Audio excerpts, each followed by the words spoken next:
Good. Okay. It's always good when the speaker works. Yeah. All right. I think let's get started then. Hello, everyone. My name is Samaroo. Przemysław Szufel. And we are giving today the Dagger workshop, productive parallel programming with Dagger.jl.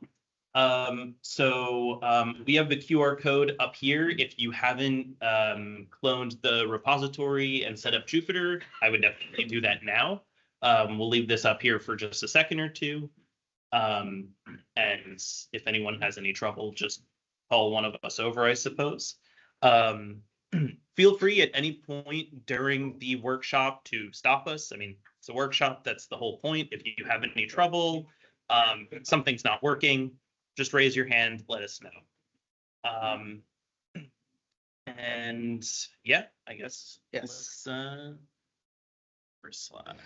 Okay, we start by motivation. So what is the motivation behind the Dagger library, and what is this project about, and what we try to? Oh, I should be stuck. Yeah, what we should strive to achieve.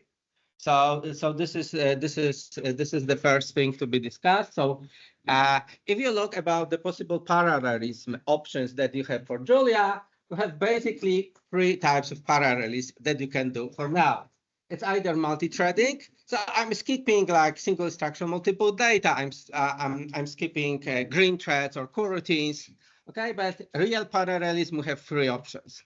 So the option number one is multi-threading, and you start multi-threading by this famous -t option when you are starting Julia, or you have this Julia num threads environment variable. Okay, so this is the option number one, how you can do parallelism in Julia.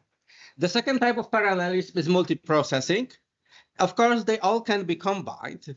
So the second one is multiprocessing. It can be either -p option when you provide the number of processes. You can, of course, add processes dynamically using tools such as AddProcs and cluster managers, or you can provide a machine file for a Julia cluster.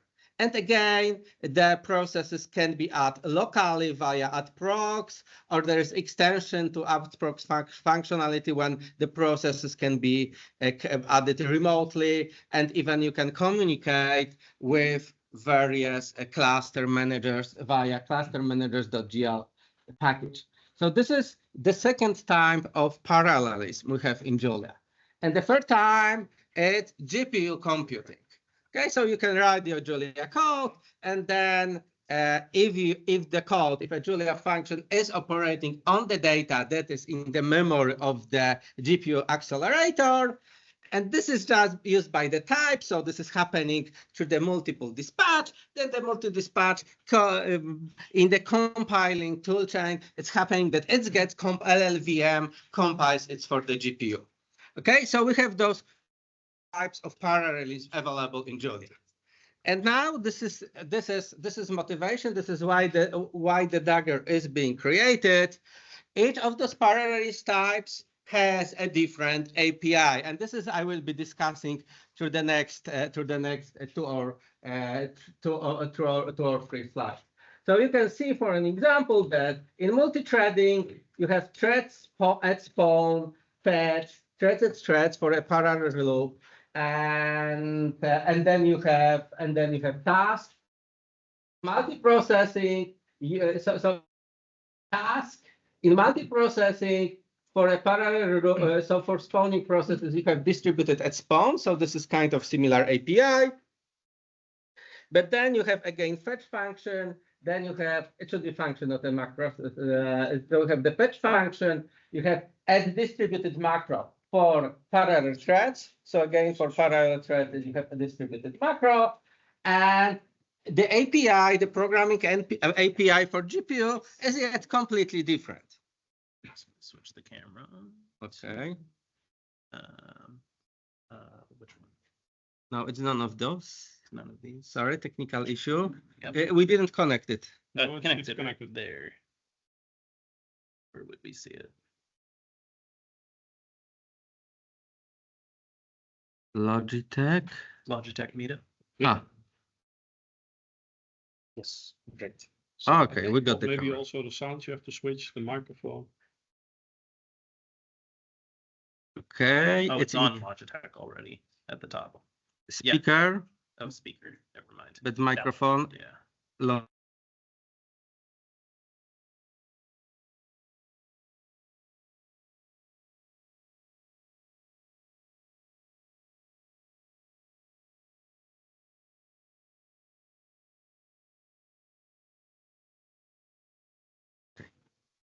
So now it works. Sorry, technical issues. Now works. Yep. Good. Right. Okay. Thank you. So what we have different APIs, and we have no composability across those approaches. So if I want to mix them all, so if I want to, or maybe I write a code that is using multi-threading, and then I want to do multi-processing, there is no one unique approach. Can we move to the other slide? Yes. Okay. So we've been wondering how to name this problem, and we could call it like like Julia is solving the two-language problem, and we think we are thinking here about Dagger, about the free paradigm problem of parallel computing in Julia. So you have either threads, you have either distributed, or you have GPU. So each of them has different approaches for task parallelization. Then if you have a heterogeneous computing environment, I mean an environment that's multi-threaded, processing, and maybe has a GPU and maybe not, then you have all the problems with allocations of tasks, task orchestration. So you execute a task and you have several computing resources. They can be in a local machine or they can be a remote machine. You need to somehow decide when and how the task gets executed. And then you have issue of data transfer between those tasks. And in the end, you end up with development that is focused on allocating tasks, managing tasks, sending the data, instead of solving your computational problem. And also for reference, for these things, for, when you're actually implementing your own solution, you're doing your own multi-threaded or distributed or GPU powered package, whatever, and you're finding that, oh, I have to implement latency hiding for data transfers. I'm having to implement a queuing system for tasks so I don't oversubscribe my threads. There's all this stuff like this that we're not also necessarily mentioning, but there's quite a few challenges if you've ever tried to do this. Okay, so the idea behind Dagger is the following. The Dagger makes it possible to define tasks and their dependencies. So you define a set of tasks, you define the dependencies, and Dagger is automatically deciding where the tasks should be assigned, and it's also deciding on the execution order. So some of those, so this makes it possible to focus mostly on writing the algorithms rather than designing the task execution process. Now there will be examples with the code that we will not run, and then in a few minutes we'll have examples with the code that we are going to run. Okay, so suppose I have some funny code with random walk. Okay, random walk. So I'm adding randomly normally distributed variables. You could think it about a kind of model of maybe a stock price that is fluctuating and changing randomly all the time. And I'm asking myself how long the random walk should be to get the value up to 100. It's a random, so at some point of time. So in random walks, we have infinite variance. So at some point, this loop ends. Okay, so we have some type of stochastic computation. Okay, and suppose we need to run it 4 times, and we create a tuple, as you can see, that has a minimum of 2 walks, whatever it's interpreted. So what were the shortest 2 random walks? It's not very significant code from a financial point of view, but I just wanted to have a one-liner, okay? But this is a one-liner that has an indeterministic completion time. Like each time it will take a very different time to execute this code. Now the issue is that if I want to calculate this tuple, then I need to change the code each time I change the paradigm. So I could start first with thread on the left, and then I do thread spawn, and so on, and then I have 4 threads doing the numerical computations. And let's assume that min is an expensive operation. Here it's very cheap. It doesn't make sense to spawn a thread for minimum, but this is just an illustrated example. So, but if min is an expensive operation, then I need to spawn another thread for min, and this thread needs to fetch the result from the previous one, and then I get a tuple. Now I do the multi-threaded version, and then at some point of time I'll say, hey, I'm not happy because I'm on my one machine. Also, as you know, due to the garbage collector, Julia threads is useful for like 16 threads, but not if you want to run 128. You need to you should then divide these two processes. Okay, so I'm doing this and say, I'm not happy. I need more performance, or I need to go to the cluster. Okay, and then what you do, you change to parallel processing. But what this means, you need to rewrite all your code. And if you do numerical computations, this is very often the case that you start with your code, you execute it on laptop, it's just multi-threaded, but at some point you discover that for your paper or for your research, you need to run 1 billion simulations, and then you need to rewrite the code to run it on cluster. So the idea on Dagger is to have a unified API that the same code can be run both in a multi-threaded mode and on cluster. And here is a Dagger code, and it actually works. So you do Dagger span, and this spawns a task. So this spawns a task, and now a min, like instead of doing a thread, we have another task which is going spawns. So you can see Dagger spawn min, and what's going to happen? Dagger is automatically going to decide on the execution tree. For that, it's going to be automatically parallelized. Just the fetch function is going to fetch that all. Also, please note that here for the span function, we had to, so for the minimum function, we need to do fetches, because you cannot do a minimum onto future objects, or you cannot do minimum onto task objects. Which is the result of threads.addSpawn and distributed.spawn. You get not the actual result, you get a task handle. Yeah, you get a task handle or a future. So in case of threads, a task handle, and in case of distributed future handle, which is a task handle again. Yeah, so you cannot do it automatically, but with Dagger, because of those macros, this is being executed automatically. And the second example, this is still motivation, and then we go to code. So the second example, we have again the same random walk function, and very typical thing, you do loops, and then you want to parallelize a loop. Okay, because you do parallel processing. So this could be, for an example, your parameter sweep. You have a set of parameters. You build a huge loop of you do like, for example, light in hypercube parameter space. Okay, and then you are creating a huge loop. So again, the syntax is quite different depending on whether you do parallel processing or distributed processing. So on the left, if you do processing, so here it's doing some computations and collecting results into a data frame. Maybe not everybody is using data frames, but I love it for how it's easy then it's to navigate the data, write to a file, display it on a screen, etc. So if I have multiple threads writing to a data frame, then one thing I need to remember about locking, because pushing an element to data frame is not thread safe. So I cannot have many threads pushing the same piece of data into a single data frame. So this is the parallel syntax, and the distributed syntax. It may be nicer because it's shorter. Okay, because we provide the aggregation function, but it's also very different.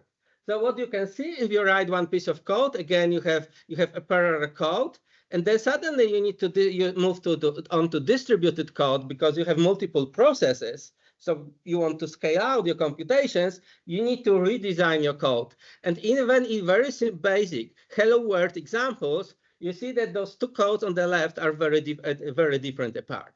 And now this is the second piece of motivation. So in case of Dagger, you write the code only once. So this is a typical example of Dagger code. So what you can see, you do Dagger at spawn.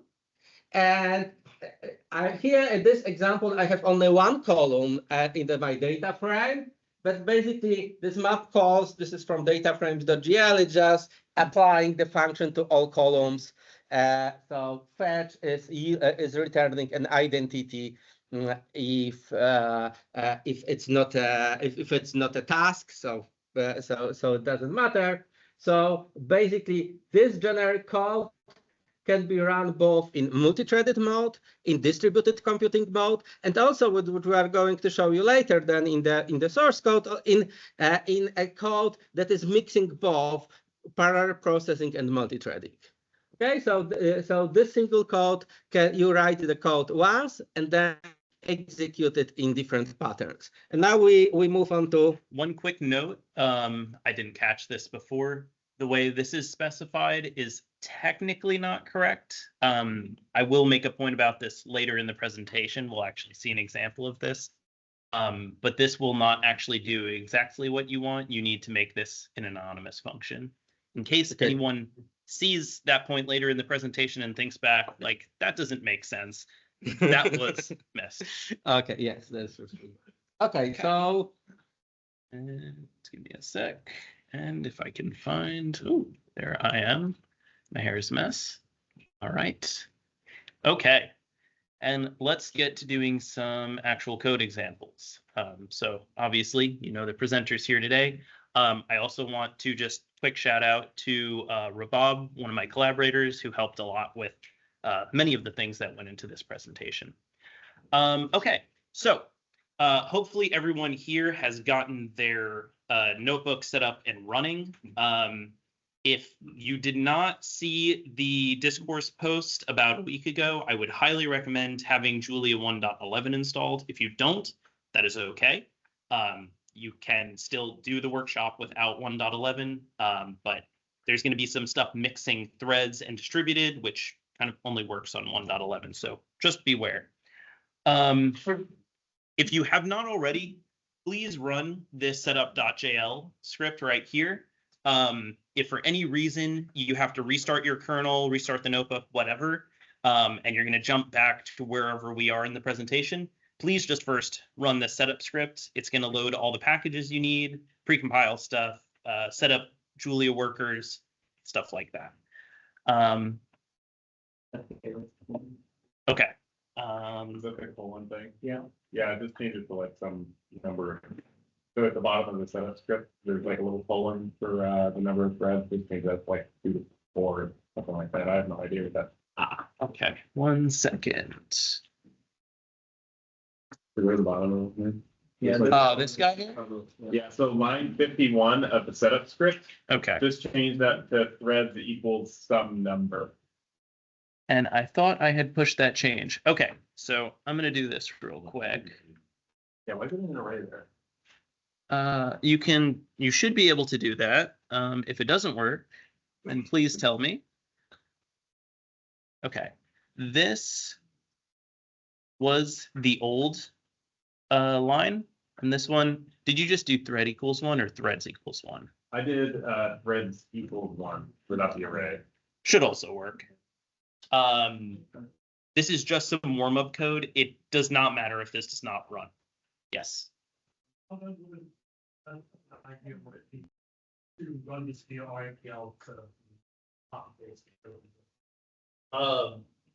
Run the setup script and it should be fine. Okay. Yeah, totally fine. As long as you run the setup script, copy and paste away. If that does not work, please let me know. Okay. And this is my laptop. This is yours. Thank you, Jupiter. I am going to overwrite. Yeah, autosave. That's nice. Okay. With this change, is everyone able to get the setup script to run? I see nods. Do I have any no's? I have. It's a what? Kernel.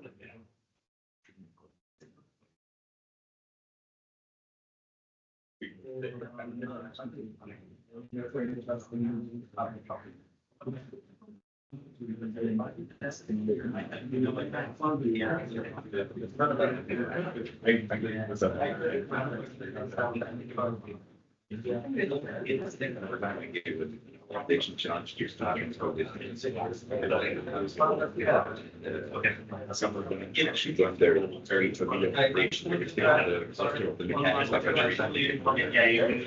had something like 50 machines that keep running their stupid optimization algorithms for like 2 days.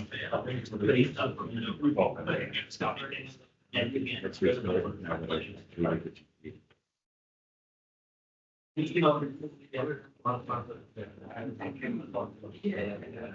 why it's the same method, but stuff. We can vote from each of Your kernels. Let's try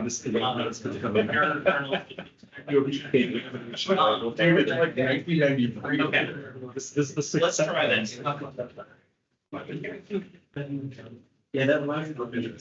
Okay. Raise your hand if your kernel is disconnecting in Jupyter. 1, 2, 3. Okay.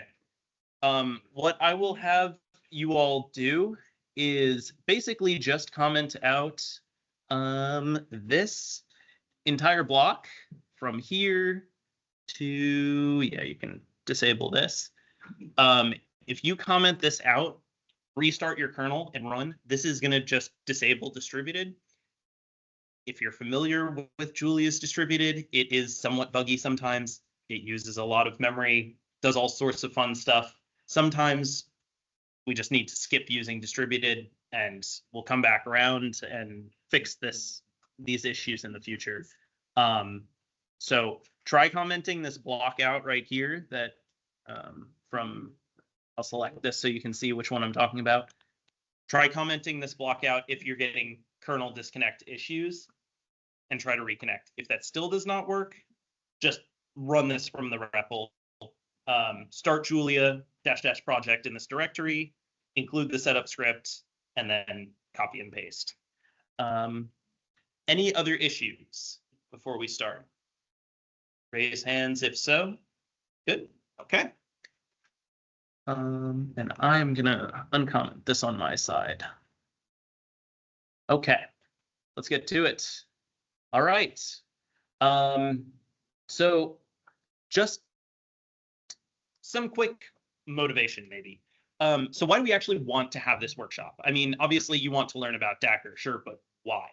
So, one of the things that Shemek was telling us about is basically we want to have easy parallelism.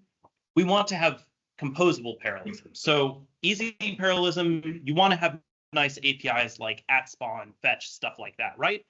That's great. It makes writing code much easier. You're writing a script application, you want it to go fast, right? At the same time, if you're a package author, if you maintain your own package or library, you want parallelism, which is composable. You don't want, in Julia, we depend on lots of other packages. There's a lot of great code out there that we use in our packages and our applications. And those packages have their own idea about how they want to do parallelism. And your package has its own idea about how it wants to do parallelism. Those two should mesh really nicely. If they don't, that's a problem. That's a problem with the APIs being used. That's a problem with how those means of parallelism work.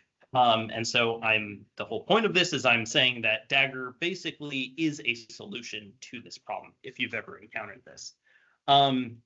So as Shemek was saying before, it's quite easy to do multi-threading or distributed or GPU. The combination without Dagger is not so trivial.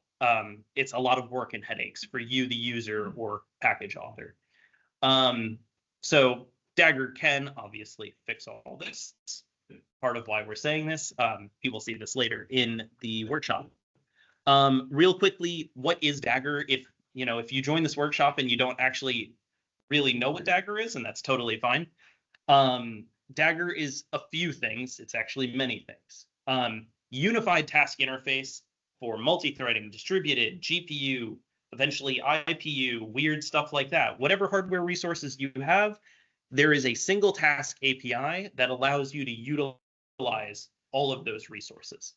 It also, in the process of being able to do this, has a built-in scheduler. So, Julia's distributed does not have a scheduler. All the Julia GPU packages, do not have a scheduler. Multi-threading has a scheduler, only works for multi-threading. Dagger has a heterogeneous scheduler that works across all of the resources that it's using. So multiple workers, multiple threads, multiple GPUs, works for all of those. It's aware of all of those. And then, of course, there's the actual APIs through which you use Dagger to solve your problems. And we're going to see this later in the talk. Arrays, tables, graphs, stuff like that. And then there's a lot of nice features like out of core, checkpointing support, stuff like that, or when your problems get really big and maybe don't fit in memory, and you need some way to still be able to solve your problem regardless of the size of your data. I'm going to skip the difficult problems thing. We're going to kind of see that as we go through here. You're welcome to read it if you like. And then as a quick overview of what we're going to go through in the workshop, we are going to ignore this first part right here, this task-based computing. Actually, that is what Shemek covered. Then we're going to go to Dagger's task-based computing. So we're going to see how Dagger's task system works and how you use it. We're going to go to D-arrays, Dagger's distributed arrays, and then data depths, which is Dagger's data dependency system. Ignore the short break. That is just going to be the coffee moment that's in the schedule. That'll happen whenever it happens. And then I should have removed this part. We are not going to cover tabular analysis today. We don't really have time. And then we'll briefly mention things like Dagger graphs and Dagger streaming. And if anyone does actually want to discuss things relating to tables, data frames, stuff like that, let's save that for after the workshop. We can discuss that directly. Anyway, let's continue onwards. All right, so what is a Dagger task? I mean, we keep saying task, but task means many things to many different APIs. In Dagger, tasks are essentially the core of Dagger. Tasks are what we build all of our APIs around. It's what you can use in your package, but you may also be using them indirectly if you use any other Dagger API. And what a task actually is basically just a regular function call with some arguments. And the important difference between a normal Julia function call and a Dagger task is that a Dagger task runs asynchronously in the background. So if I run this right here, and I take a look, so here I'm doing, actually, can you all see this? Is this too small? Let's see if this works. And can I collapse this? Let me move this out of the way. All right, well, that's going to be there regardless. Okay, so if I run this code up here I'm doing Dagger at spawn 1 plus 2. Okay, 1 plus 2 is just a basic function call. It's the plus function and the arguments 1 and 2. When you put Dagger at spawn in the front, instead of just getting back the number 3, you get back this dtask object. And dtask is Dagger task, as you probably would have guessed. And that is basically, as Shemek was mentioning before, it's basically your task handle. It's the handle to this asynchronous computation that's occurring in the background, this really big data thing of 1 plus 2. I know, very exciting. But because this is asynchronous and T is a task object, just like we saw before, just like you do with multi-threading or distributed in Julia, if you want to get the result, you just call fetch. It'll just wait for the task to finish and get its result. Pretty straightforward. So I already said all of this. If you are familiar with other languages and you've seen async await, it's basically the exact same idea.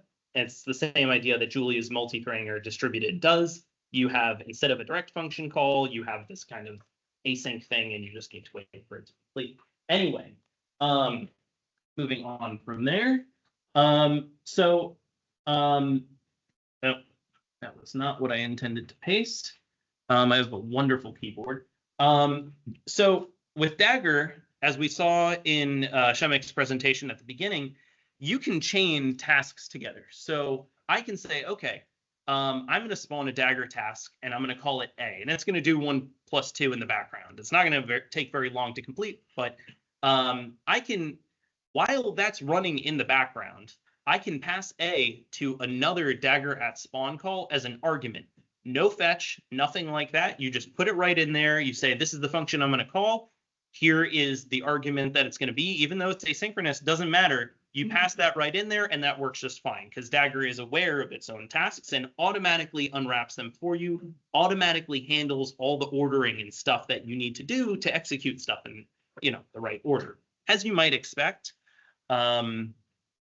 Yes. Is the ordering handled the first time at JIT time, or is it is the graph recreated every time you call this? It's recreated every time you call this. So that's a great question. So if you put this in a function and you call that function again and again and again, those dependencies are determined at runtime. So if those dependencies change for any reason, you're doing some kind of dynamic stuff, you're putting different arguments in, maybe sometimes it's a task, sometimes it's just an immediate, like a number, an array, Dagger will see that difference every time. So this is not an ahead of time thing. This is just in time. Great question. Okay, and so yeah, as you expect, it executes it in the order you expect. If you're wondering where the name Dagger comes from, if you know what a directed acyclic graph is, that is basically what we're building here. It's essentially a graph where if you start from any point in the graph, say a task, and you walk along if you walk down the edges of the graph, so you walk downstream, you walk from A down to this exp task, ... you will never get back to A. That's intentional. You don't want cycles for many reasons. So anyway, Dag or Dagger, that's where the name comes from. Okay, quick parsing note. This is the thing I said I would come back to. So in Dagger, when you do at spawn, there's only one function call that is noticed by the macro. This is intentional, somewhat unintuitive sometimes. But if you take a look at these two invocations, this first one here is just calling this one function, Dagger.inTask. It doesn't really matter what it does. It basically just, that function returns true if it's called within a Dagger task, returns false otherwise. Importantly, in this first at spawn call, we see just one function being called, right? So that's simple. That'll be called as you expect within a Dagger task, and it's going to return true. Now, if you do something that seems innocuous, you're like, oh, okay, well, I just, you know, maybe I was worried that in task wasn't going to return a bool, and I need a bool. So I'm going to wrap it in bool before I pass it to at spawn. This is not going to do what you expect. Yes, question.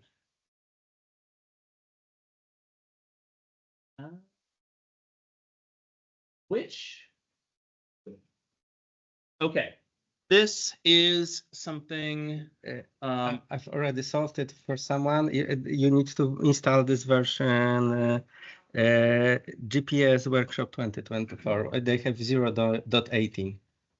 They do not have this version installed. Did that happen? Okay, real quick. Then you make an announcement because I've already solved it for someone. Okay, give me 1 sec. Let me just double check this real quick if I can get this to open.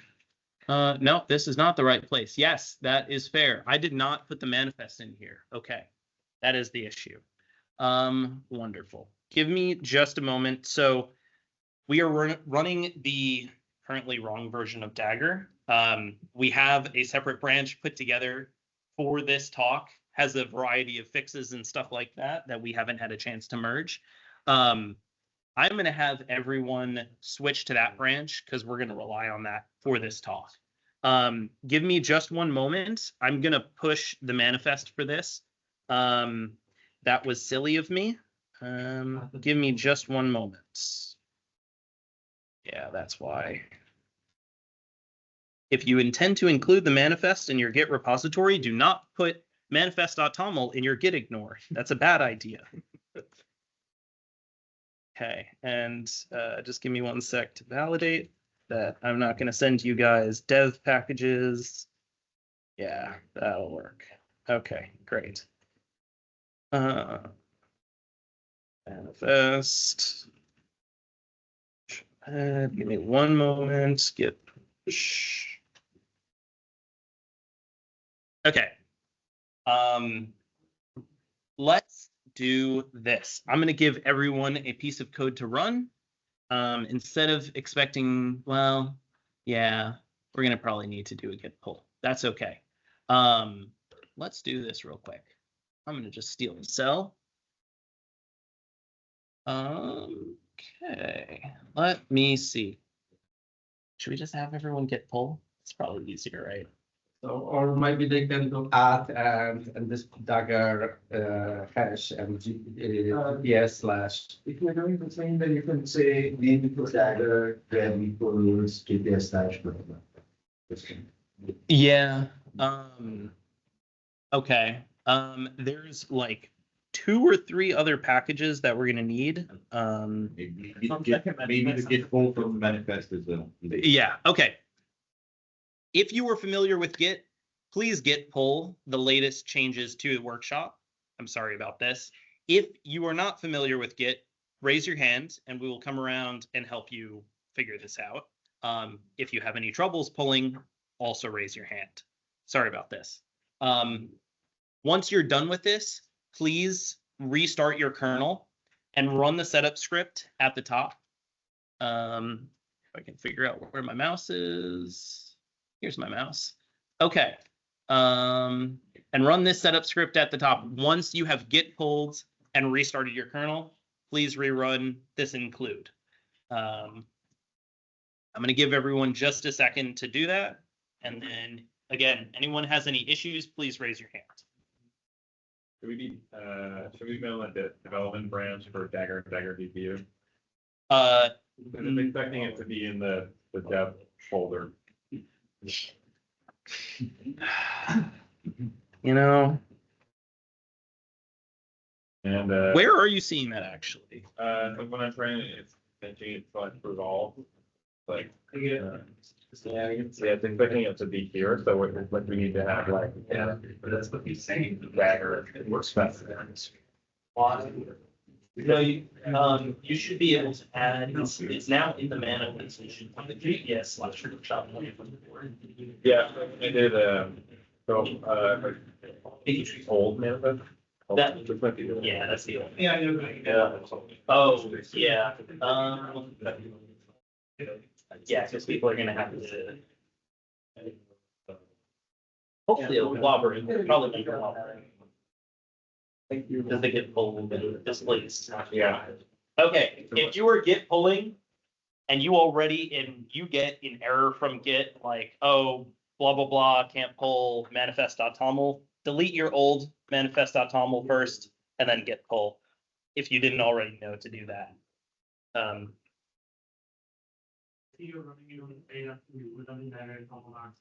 No, shouldn't make a difference. Any 1.11 version should be fine. 1.10 is also fine. If you're using 1.10, if you're using anything back to 1. Probably back to 1.9 will be fine, but 1.11 is ideal, any version, and 1.10 is probably fine. Again, if you have trouble, raise your hand. Actually, real quick, can I get a raise of hands for people who have gotten everything set up and are running the setup script? Okay. Good. Great. Good. Okay. All right. I'm going to continue on from here. Any more trouble, please let me know. Okay.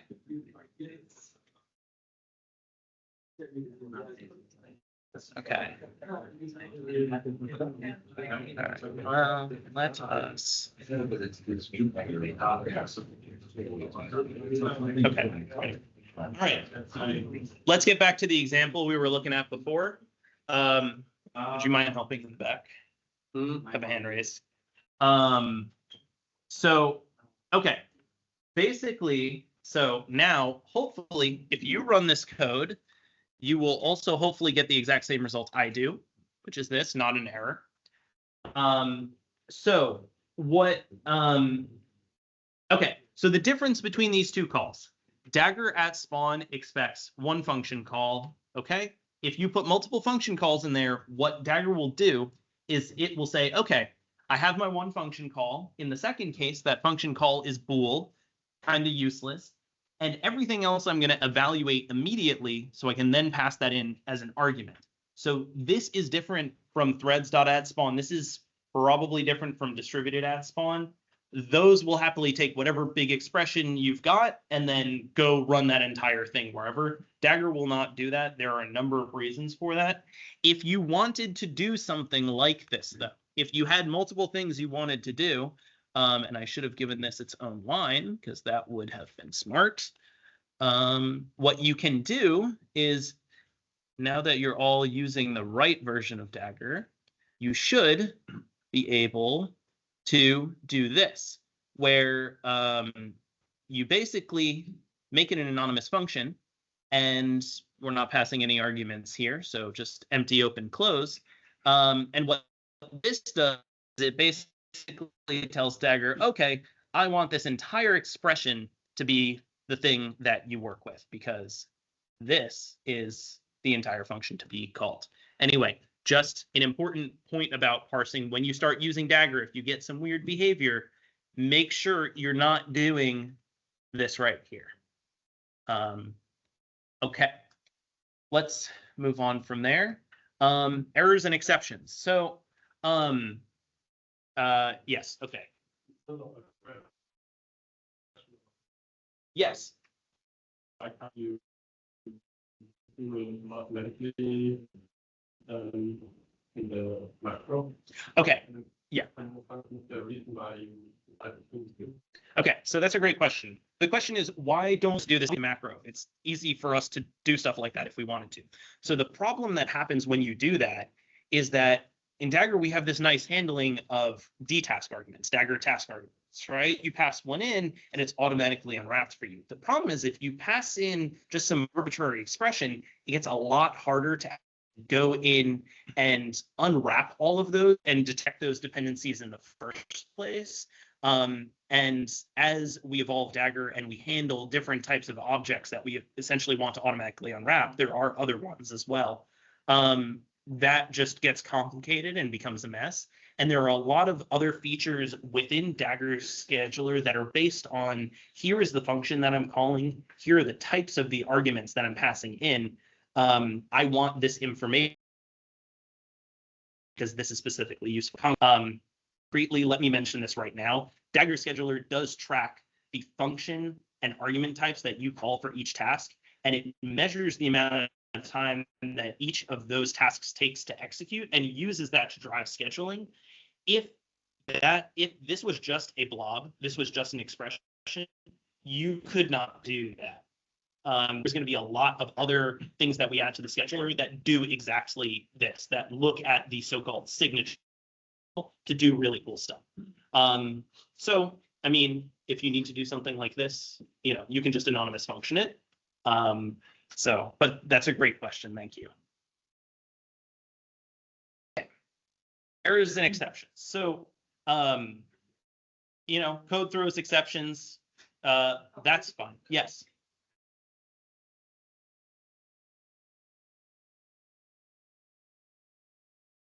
Of course.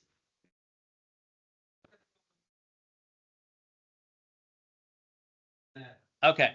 If you have the problem that your manifest is not resolving in 1.10, let me add a cell.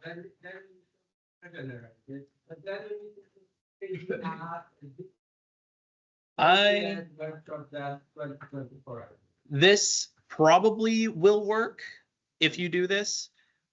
Usually it's just the specific versions. It's not the branches that we're pointing to. So if you have trouble with packages loading, manifest being old, whatever, run this real quick. This should fix it.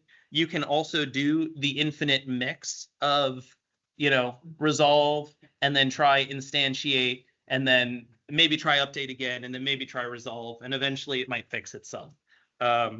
Yeah, I'm sure most of you here are familiar with this, so.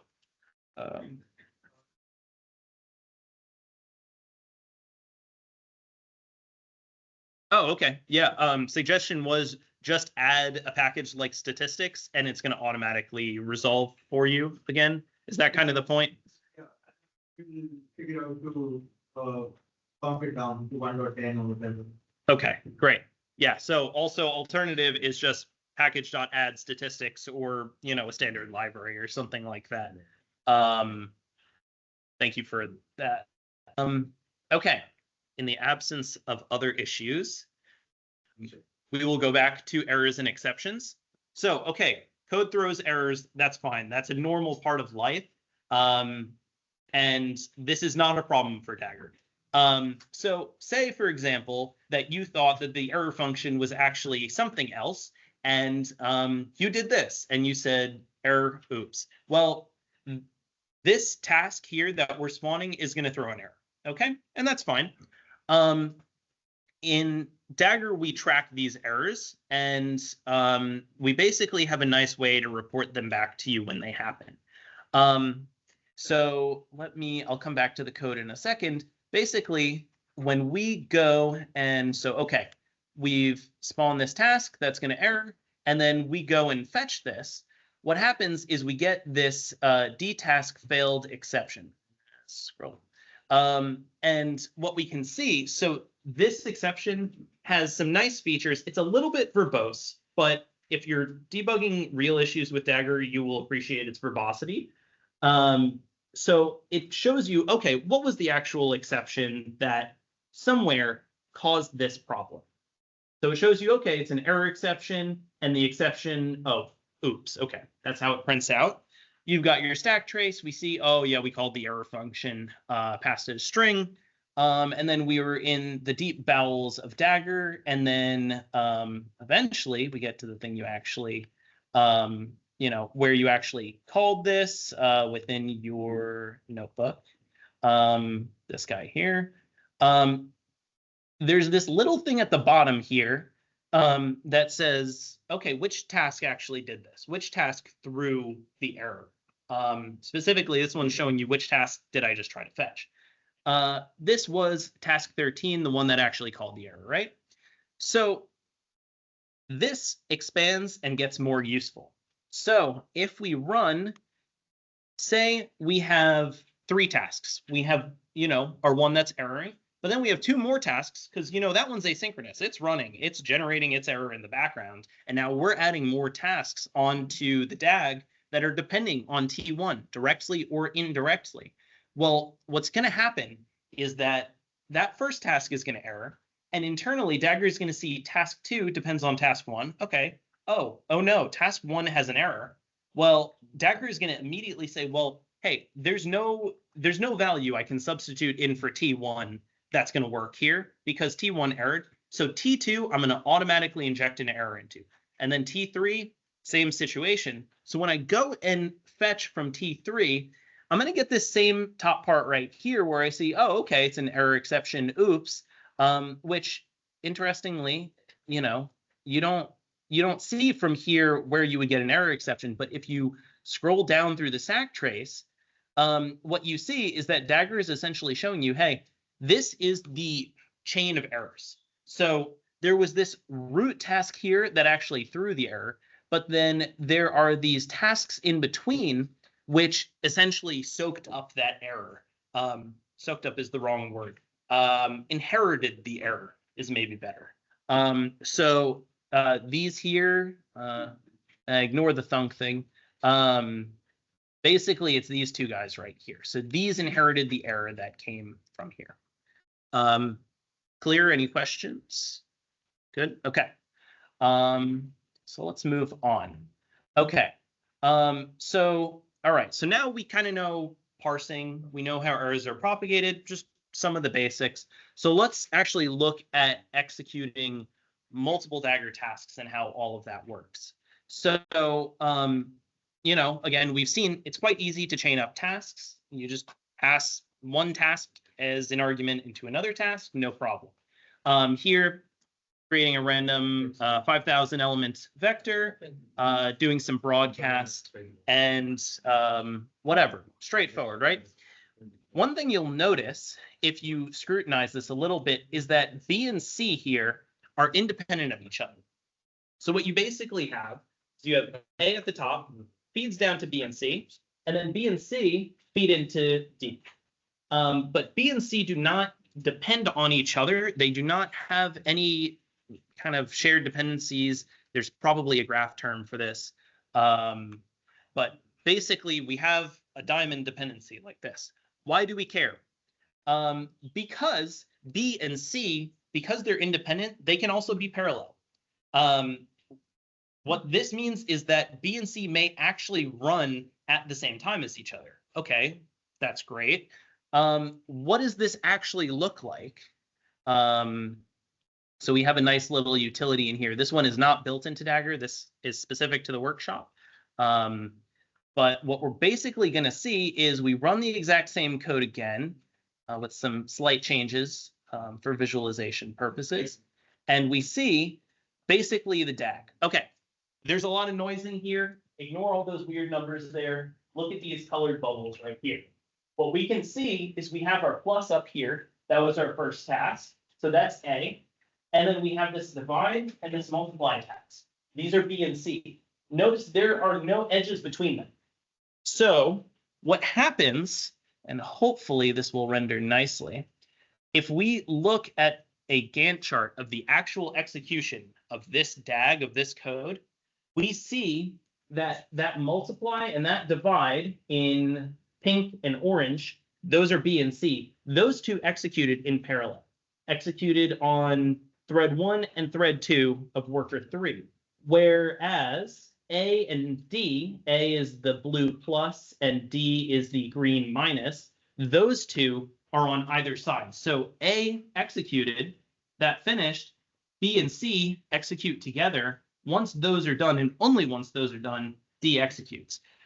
Basically, the point here is because B and C are independent, if you spawn two Dagger tasks which don't depend on each other, those can run in parallel, and as much as possible, they will run in parallel.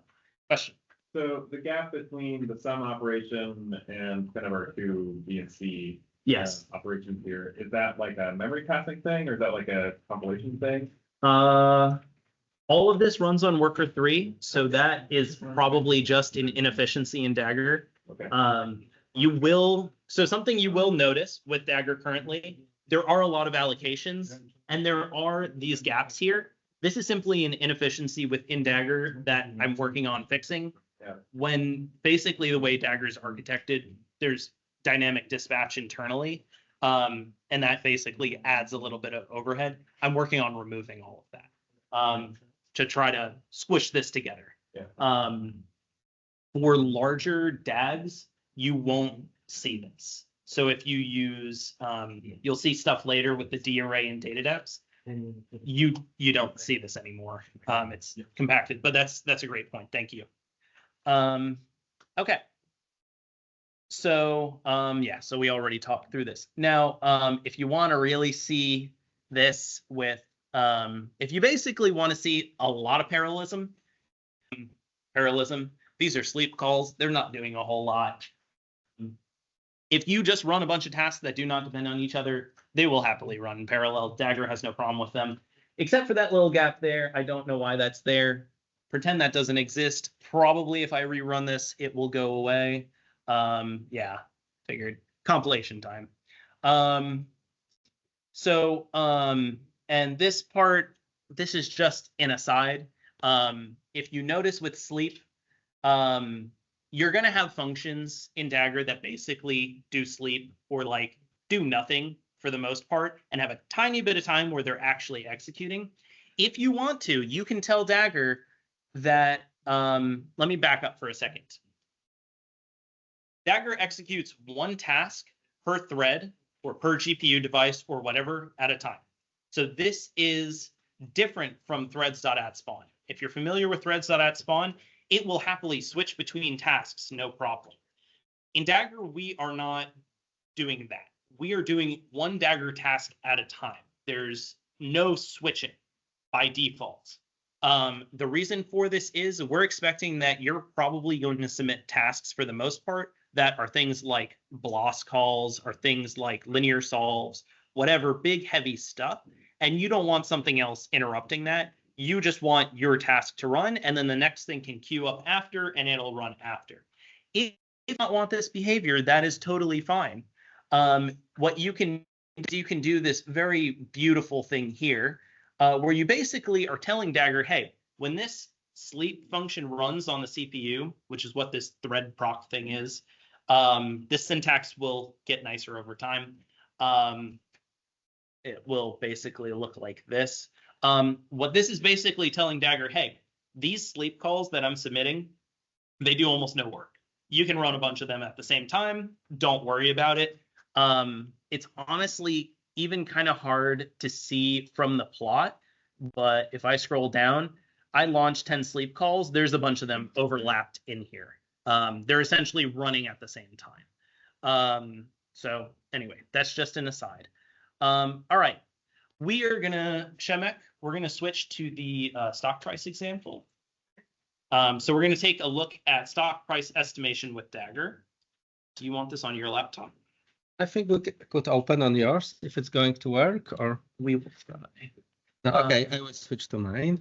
Let me just see which notebook it is. It's this guy. Yes. Did you? It's gonna load its own files, right? No, it doesn't load. It just okay. Let's try. Let's see if it's runs. Okay. Just Do we have threads? Okay, we have 6 threads. one thing I'm gonna do real quick for you though is yes. Some places, the connection doesn't work. The what doesn't work? Sure.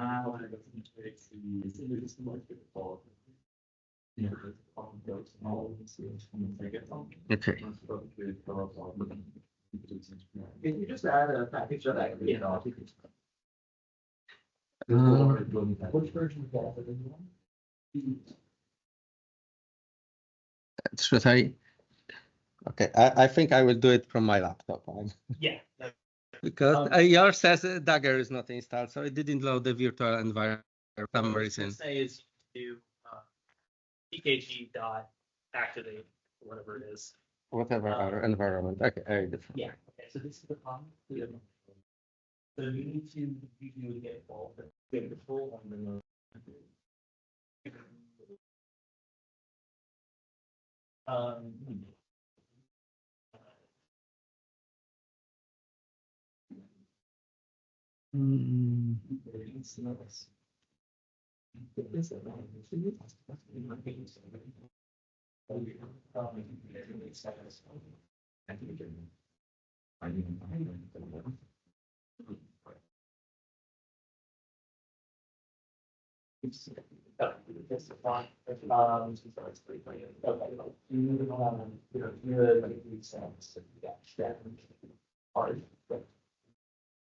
And then go ahead and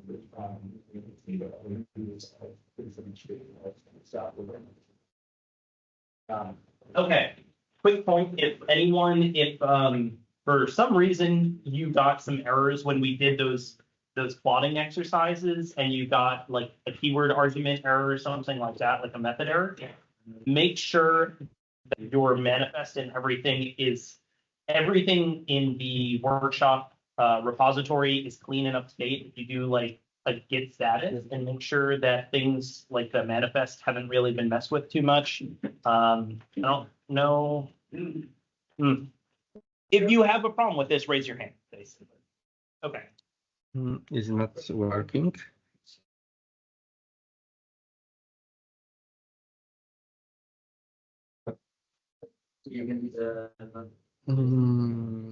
What's going on? Why does it work? Does it work on the screen? No. No. It also connected via the display port. I have this.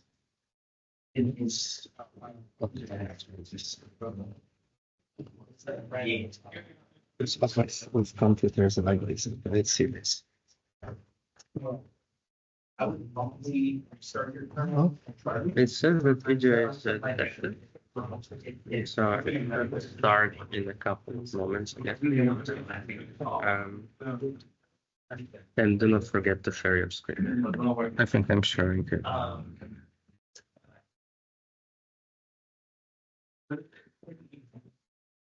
Okay. Check that. Can you spotlight yourself in the team? I don't know how. I think I was spotlighted. Okay. I think okay. I will double check. Okay, so let us continue. So here is a simple use case scenario.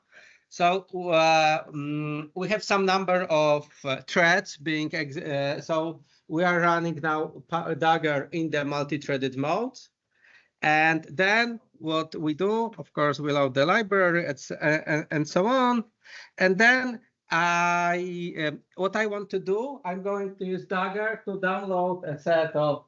This is complaining here about the names of iJulia. iJulia is exporting the same names as Dagger, so we are getting this warning. Maybe not a big deal here. So what we are going to do, we are going to download information about some stock prices, and then do distribution fitting on that data. So here is a subset of distributions for the package name distribution, and here is some data frame that is going to perform distribution fitting and then select one distribution. Maybe, for example, this is an initial code if you wanted to do some simulation of stock prices and so on. So what we are going to do, we are going to download the data from the internet and simulate the prices. So this is the piece of code that is downloading the data from Yahoo. So it takes the stock prices data from Yahoo and it collects the stock prices as a data frame. Okay. And now there is a piece of code that runs this in Dagger. So this is typical thing that might happen. So it's a loop. So it's essentially a parallel loop that is collecting the data. Oh, I should close closer. So this is a parallel loop that is collecting the data to a data frame. So this is a typical target. Whenever we do many types of analytics, then I'm running through a set of components. So I have a set of stock symbols, so stock price symbols that I want to iterate over, and then for each I'm calculating, downloading the daily returns. So I go through some time period and download the daily returns, and for each set of daily returns, I'm fitting a distribution, and then I'm pushing the results to some resulting data frame. These are the spawn operations. So these are creating Dagger tasks, and as you can see, this is one task that depends on the other. So here we have daily return distribution. This creates a Dagger task, and feed distribution it's here being directly submitted as the parameter of the second call, and then everything it gets to aggregate it as a data frame. So what I'm getting here is a data frame where each element is a D task. Okay, so not actual values, but elements of this data frame are D tasks. So now I get this data frame, and there are all D tasks, so they are running in parallel. So what I need to do, I need to then fetch the results. So this is one possible implementation. So this is the implementation with Dagger, and just for comparison, we have also just for comparison, we have also an implementation with a multi-threading version. So this is again a typical implementation how we could write the same code using multi-threading. And now the difference is that the Dagger within a single code, we can both run the multi-threaded and the distributed version. So this is what we get from Dagger. Then we can run it for a single. Then we can run it for a single component. So maybe first I show what are the results before running it. Because here I have here I've been running some benchmarks. But suppose this is my list of companies. So these are, and what do I get for this list of companies if I do get stock data Dagger for those companies? Something didn't copy. I don't know why, but when I press in Windows Control-C, sometimes it gets copied and sometimes it doesn't. So it's fun. Never know. Nice. Okay, so when I run it, now what it's doing, of course, most of the time now it's probably compiling. So whenever I call a piece of Dagger code the first time, it's going to compile, but then in parallel it's opening. Connections. It's opening the connections to Yahoo Stock Exchange, collecting the price data, and we should be seeing a hands-on data frame in seconds.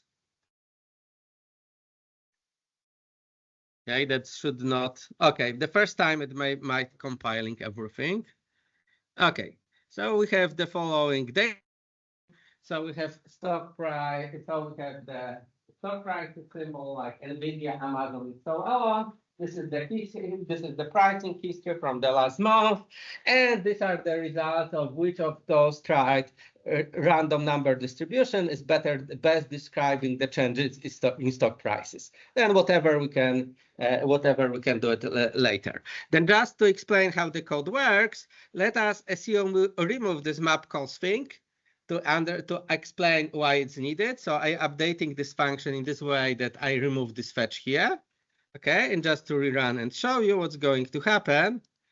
Hope this will be now. So what you normally get, we're creating a data frame, and this data frame has a set of columns, and each column, each element in the data frame is a running task.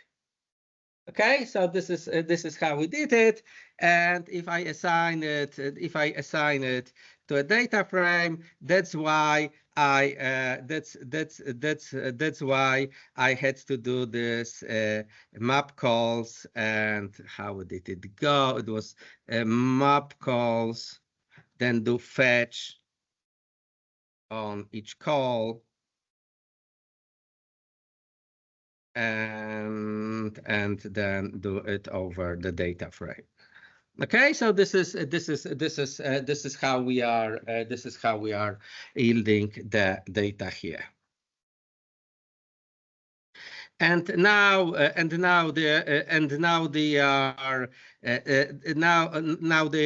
they are some performance. Now there are some performance benchmarks for one run and multiple multiple runs, and basically what we got here. So there's the one thing: if you do threads, it's using all the thread, but Dagger is leaving one master thread as to control the process. So basically, if you are running like 6 threads, Dagger will be used only 5 for computation, and threads will use all of them. So I think I've been running, to be fair, I've been running this example on 12 threads.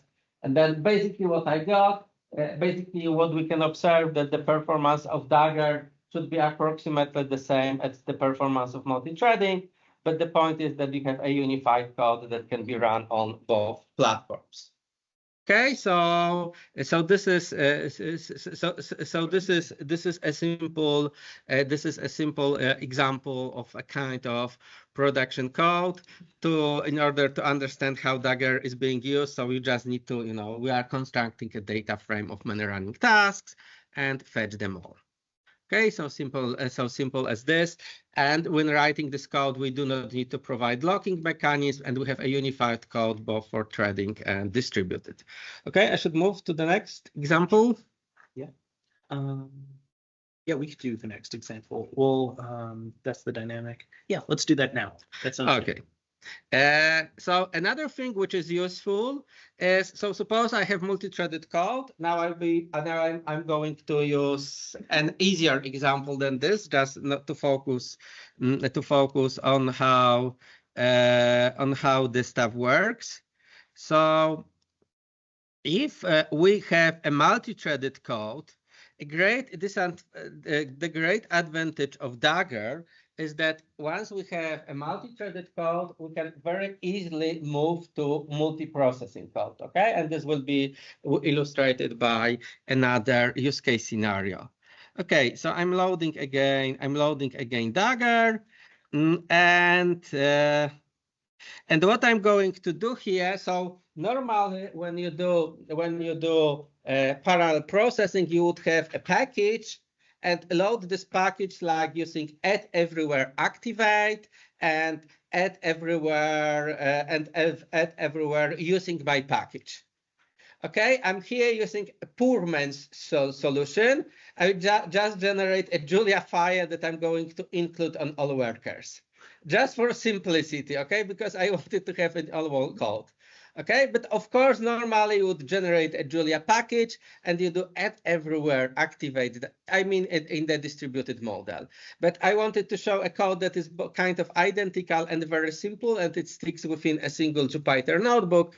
So I know it's not and you know, it's not a proper way. It's a poor man's solution. So I'm creating here some temporary file name, and this is the set of my file.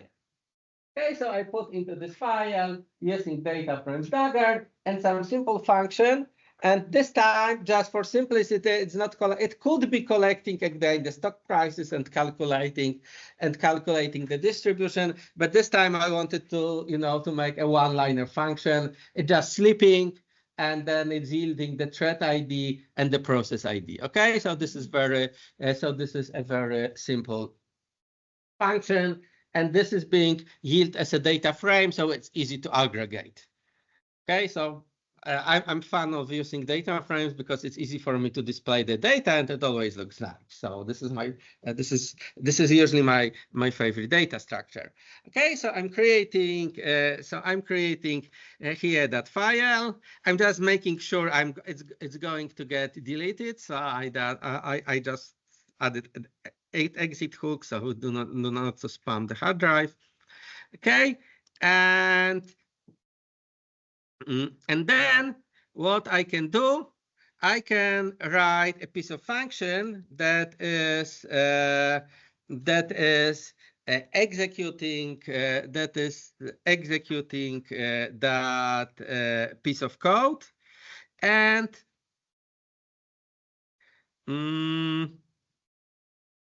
it runs like this, that it creates a vector of tasks. So Dagger at spawn get info. This is creating a vector of running Dagger tasks. Okay, so I have a vector of parallel dagging tasks. And then on all this vector of tasks, here it's happening sequentially, but anyway, they are already running in parallel. I'm performing fetches sequentially on that vector of task here by the vectorization. And then I have this vector, and I'm appending this to data frame. So I did this ref here to avoid. I wanted the code to be short. So what I'm getting here, you can see that we have 10 tasks. And then each task is running on a different thread. The thread number 1 is reserved as the master thread for Dagger. So you can see that the other threads are being used for execution. Okay, so you can see the threads 2, 3, 4, 5, 6, blah, blah, blah. These are being used to execute this task. Okay, is that clear so far? Okay, so it's a multi-threaded multi-threaded code that got executed. Okay, and then I'm running this computation. At some point of time, I'm deciding. Yep.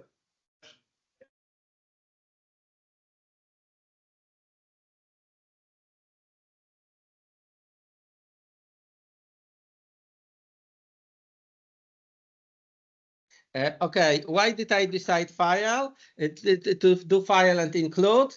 Like I said, normally it would be a package, but I just couldn't because I'm in Jupyter Notebook and I wanted the Jupyter Notebook, to be standalone. So of course I could generate a code in Jupyter Notebook to create source files and directory for package and then activate the package and load the package. But I didn't want to do it, so just for this example, I did file. So normally in production, this would be a package. And it would be add everywhere activate perhaps, or somehow attach the package to your, to the Julia path, and then using the package. So this is just poor man's solution for for keeping the concise, the Jupyter Notebook. So doing add everywhere include, it's not a good programming pattern. It just makes code short. But I assume that people at this workshop more so or less know how to provide packages and so on. So I just wanted to be a one-liner. So this is the only reason. Okay, so maybe kind of don't do that at home. Okay, so I'm doing include here just to get to my point. Okay, so the point is the following. So I have this code in some file, or maybe So normally do not do that at home. Instead, using my package. Okay, normally it would be wrapped in a package, but it doesn't matter. Okay, so you can see this works, but then I say, hey, I want to go into distributed mode, so I need to have more processes, maybe even during the same Julia session. So this example will be showing that even in the same Julia session, I have this multi-threaded code, and then I decide I need to scale that. So this was the idea, was to show what's going to change. So of course I need to load distributed to have now the support for multiple processes. Then I'm adding a new processes to my Julia cluster. So I'm executing new process indices are add procs. So what's happening? 2 new processes are being added to my Julia cluster. Then each of those processes is again going to have 6 threads, because the number of threads usually, you set up this environment variable, and these are processes are children of the master process. So if I do just to illustrate, if I do add spawn, so I'm using add distributed macros, add spawn, add 2 threads and threads, and then I fetch it. Just to be clear, it's from this distributed.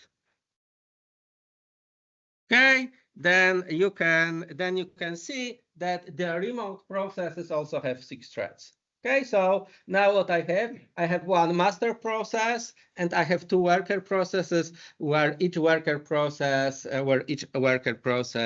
has 6 threads. Okay, so altogether I have 3 processes in the Julia cluster with 18 threads. And then suppose I want to execute exactly the same code. So the point of the Dagger is I do not need to modify the code. Okay, again, do not do that at home. Normally it would be add everywhere using my package. Okay, but technically it's kind of the same. Okay, so I'm loading the code or the package on all. I'm loading the code or the package on all workers in the cluster. Now, the second thing I need to do, I need to make Dagger aware about new processes. And Julian has promised me that the syntax for this command will be more beautiful in the future. But eventually. Well, that's going to run. Okay, we'll find what's going to be that in the future. Okay. New process. Didn't have a chance to do this before. Yes, so we didn't. So as you can see, this is work in progress. So this has not yet been added. But basically, this makes Dagger aware that it's now going to allocate new processes. Yes, we have a question. Are there other contexts here, like lazy contexts? Don't worry about contexts. If you see contexts, forget they exist. Okay. They're an old part of Dagger I am trying to remove and an internal detail, hence why I say eventually it's just going to be add procs. Okay, great. I had a question over here. I had the same question. Okay, excellent. Great question. Okay, so we tell Dagger about those new processes. And now the magic should happen because now we execute that. And you see, we did not do any modifications of the original function. It's still the same function, like we didn't modify the file that we included. We just need to do add everywhere include or add everywhere using package. But now what you can see that so Dagger, contrary to distributed, is using all processes because at the distributed normally has the worker process and this has the main process and the worker processes. Dagger is using here all processes 1, 2, 3, and also all threads. So we have now a cluster. So I think 1 and 1 should be not this because it's also selecting one particular thread as to be, the controller thread. It's only on worker 1. There's only one thread reserved, and that's just on worker 1. Yeah, on worker 1. So we don't see one here on this list, and everything else is performing computation. So what has happened? We moved from a multi-threaded code, we dynamically moved to a distributed code without modifying the code. Okay, so this was the point, and even without restarting Julia session. So still within the same single Julia session. Here we had multi-threaded code, and here we have distributed code, and I assume that that's all going to work once that 1.11 pull request goes through, as there is. Yeah. So there is a more embarrassing thing. There is a pull request for Julia 1.11, and before it gets merged into Julia base, occasionally this code crashes, and it crashes entirely all workers. Which, for reference, the reason that is that distributed.jl, which we all love, was not originally thread safe and still is not thread safe, which is kind of amazing. So we've been pushing through getting some thread safety fixes in there. If I had gotten the manifest working at the start of the workshop, you would all be running that. Now that you have the manifest set up correctly, you should all be running with that modified distributed version. We will try to get this into distributed hopefully within the next week. And then, the promise of just automatic distributed plus multi-threading will be out there, will be possible. But if you see weird errors from distributed, you get like concurrency violation errors, you get weird stuff like that, it's typically because distributed is not yet thread safe. Not any fault of Dagger's. But once it is, this code, so for small code, you have good luck. It's like 10 elements, so probably, the threads do not clash. But if you run it on a larger scale, you need to use that pull request. So we are kind of at edge of Julia functionality because originally, like Julian said, distributed is not thread safe. So, but it's really nice to mix in one. It's really nice to have the opportunity to mix in one code both multi-threading, and multi-processing. Okay, so this is how it looks like. Okay, so I think yes. Yep. Just in the back, go ahead and start, and then we'll.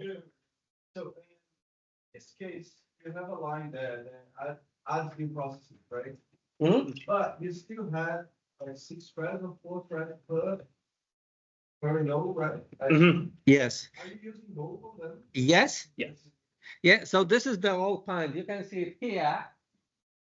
It's thread ID, and this is process ID. Yeah. So you see 3 processes. So and the same process is with different threads. So we have process 3, and here it's running on thread 4, 6, and 1. on worker 3. On worker 3. So the whole point is to combine multiprocessing and multi-threading. Yes.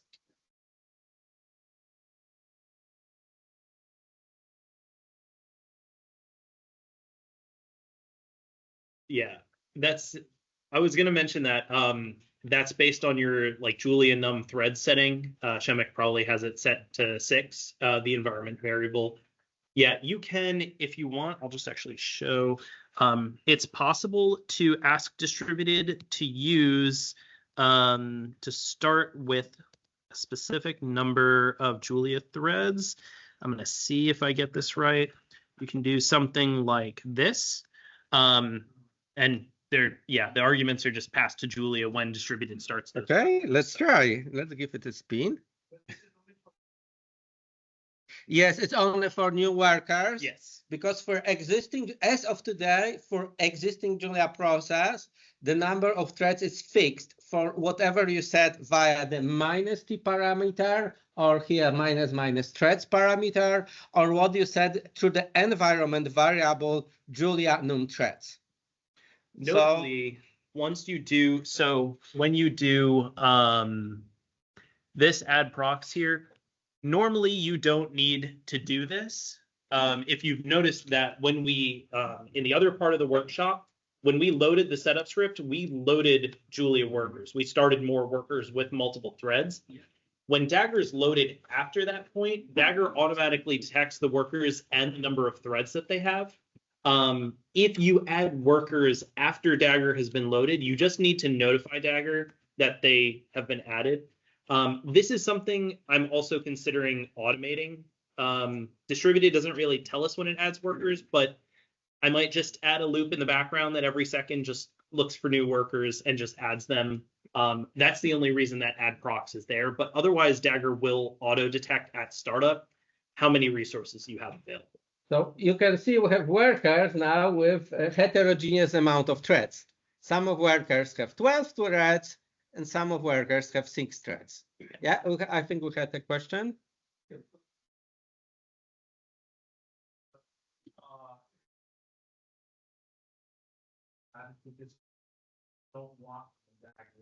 Yeah. Don't run that dagger.add procs, and Dagger will not use that.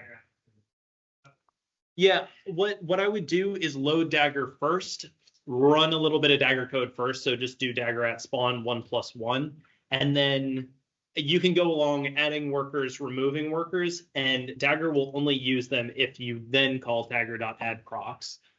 Similarly, there's also a Dagger.rm procs to remove them from the cluster. So we're planning to probably over the rest of this year, we'll add support, better support for dynamically scaling up and down which workers you have. If, for example, you want to connect to AWS and do like spot instances and stuff like that, or, you know, a computation is running, it's taking too long, and you're like, okay, well, I want this to go faster. Let me just add more workers. All the infrastructure is there for it. Just a matter of wiring it up and testing it. So, yeah. I think we should have coffee break, right? This is the plan. Yes, we have a coffee break now, give some snacks. And also we actually have a second room for this workshop, if you prefer, especially for people on the edges. It's in the room 0266. It just retranslates this workshop.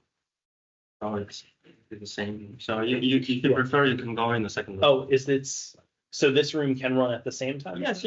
So, but they will not be able to ask questions, let's say. You can always come back. It's an overflow room. Yeah. Okay. It's an overflow room. Yeah, so if you want to do that, if you feel like you're a little squished in here, yeah, feel free. It's 266 upstairs. Yeah. Okay. Upstairs on the left. Otherwise, we're still coming back here after the break. Yes. Okay. Sorry? Yeah.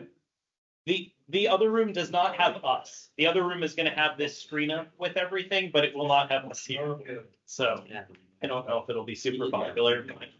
But, you know, if people feel uncomfortable, feel free to go on. And we have the same actually for those.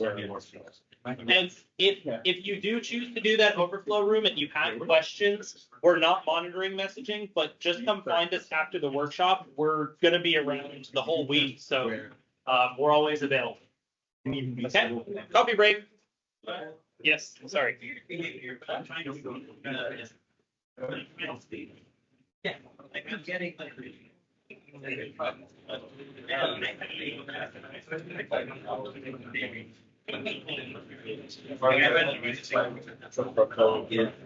I believe you. Yeah, no, my laptop doesn't. Oh, no. We used to do it. Distributed yes. So, what's the cost in terms of safety has cost and safety Okay. because if you have like a big job, maybe you don't want to you want just a lot of processing. Okay, so I'm not programming distributed, like I'm not authorized to tell. I would say that the main cost of distributed computing is basically, sending the data between the processes, communication, orchestration. And I would say the time it takes to synchronize and to have some logs. I think it's so small that it doesn't matter. Okay. So this would be my guess. You want 16 threads doing all the API stuff, and then get Dicky, but get I don't know. Because a lot of times you would want either thread or either distributed. yeah. But anyway, even if you are distributed, if you use like class is multi-threaded. Yeah. Right. So sometimes, of course, you can control it. Class doesn't do the MPI stuff. No, it doesn't. It doesn't do. Yeah. But no, but the point is that if you are in multi-processing code, sometimes some execution still might be multi-threaded. Yeah. Okay. So my feeling, of course, again, I do not know, but my feeling is that the cost of making distributed thread size from point of view of computational project is totally not important. Oh, there is one thing. If you do distributed, then one chunk of computation is never small. Like if you do a distributed loop, maybe one element in the loop needs to take like 500 milliseconds, not 5 nanoseconds. Like a smallest chunk of computation you would ever have to distributed, it needs to be big enough. And usually we want to have smallest chunks of computation like 5-10 seconds or something. Like you do not want to have super small chunks of computation for edge distributed, because usually it's executed over cluster, and usually each chunk of computation means that there is some data being sent over the network. And if you look in any specific project on distributed, then come on, the cost of locking threads is nothing. Yeah. And the other hand, this example crashes. Like if they have multi-threaded combined multiprocessing, sometimes processes crash. So I would like to have incur 1 microsecond cost, which is usually nothing, or it's even less probably than for handling the log, rather than observing ugly crashes of my process in the cluster. Of course, but yeah. So, but sometimes what I like about Julia is that when there's two options, then you can take both. You can that's part versus full matrices. You don't have to choose. You can try to optimize it. Yeah, but no, but I would. Yeah, this is not important. This is not important, and it just like if you I'm not the person developing it, but if you weigh advantages and disadvantages, it should be multi-thread. It should be thread side. Distributed should be thread side because it's usually being used in this type of computational scenarios. Then for 99.9% of users, it's going on. Yeah, because processes are much heavier than threads. So always, if you have threads, you should always. It's a pitted, yeah. So I agree. another subject. It's a pity how the number of questions is decreased on Stack Overflow, isn't it? Because you are answering the question. Sometimes, and I think I've observed get like tenfold decline. Very, very good questions now. because when You use ChatGPT. no, it's not that you use GTP. The people answering, like they're using our data and they're selling it to everyone. So Yeah. it's kind of it's uncomfortable. Like Stack Overflow is selling the data to OpenAI and to different AI companies. So it's like we're working for them for free. For free, yes. No, but I know what I'm saying. The usage, the number of users of the questions being asked in Stack Overflow has also been decreasing. I know, but it comes together when the people answering decrease the quality or the level, then the people questioning will do the same. Yeah, because yeah, no, I don't want to comment because you answered really. Yeah, it's been a long time. Yeah, I know. Okay. Back. Anyway, thanks for this.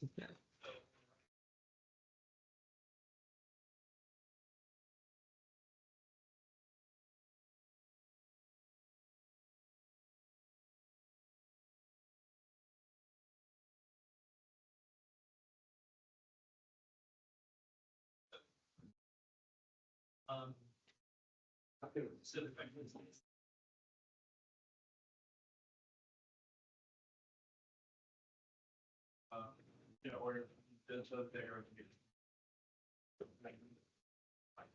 Yes. So not. I did run the stock market example. It is not running well on a Mac. Oh, So threading implementation, it's like under 1 second to do the 10 companies. And on Dagger, it's like 10 or 11 seconds. but the first run or subsequent run? All the runs, subsequent runs as well. It's not a compilation problem. It's like there's something where, and I noticed this even, I was talking to your colleague as well, even on the sleep example, there's almost zero parallelism on the Mac. It's just not parallelizing things at all. Oh, because you're running on different threads, but it's like, one sleep goes and then the other one starts. And then there's very, very few times does it ever overlap. It's really weird. Whereas it should be able to run all of these things. It's completely in parallel, but there's something very odd which is good. I don't have Mac to test, but Yeah. this is strange. So the main developer behind Dagger is Julian. So probably I'm just helping him with examples and use. And I'm now a kind of tester. Like I'm doing lots of parallel computations. So I'm coming to him and complaining what doesn't work. To push him. Well, I told him about it as well. So he said that they would definitely listen to that. And somebody else. So honestly, like I started using Dagger, I had a feeling the API is really great, but really many small things are like it's not robust enough for production. Like it's very good for experimental and what should be the future API of parallel and distributed computing, but there are still some bugs being repaired. I'm testing on Windows and Julian's testing on Linux, so probably we should have another person start one mark because then it has then you could have. And I do get the impression that there's something which is quite low level because that happened both. Because pre-compilations sometimes it's really long. But this is what I say. But you can so the stock market is using only threads. No, it just doesn't make sense. Yeah, it was really weird, but it was very consistent. I ran because of course it's opening an internet connection to Yahoo, but I think it should not be issues of throttle. Like because you've also run the multi-threaded example and and it worked fine. It worked fast. Because also this is an example that would also observe significant speed up just by using @async. Yeah. Yeah, because it's IO example. Yeah, exactly. It's just IO example. So, Computation. yeah, just this distribution fitting, it's very tiny computation. So even so of course normally you would write this code @async, but I wanted to catch anything with real data, and it's not a long code. It's not good. Exactly. You need something that fits inside a cell and people can look at it. Yeah. So there is always problem to fit inside the cell and not look totally filthy. Yeah. Like I have this random walk, but if people do stochastic simulation, they kind of feel it's one of many stochastic simulation scenarios. When you run, you do not know the finishing time and so on. And it's like it's very simple and does nothing, but it's very illustrative for other types of computations. That is bizarre. For sure, we need to. Yeah, it's obviously not something we can fix live in a tutorial. But, I just thought I would let you know. But otherwise, that's the first time it's used Dagger. So the syntax seems very nice. Now there's this movement between multi-threading and multi-processing.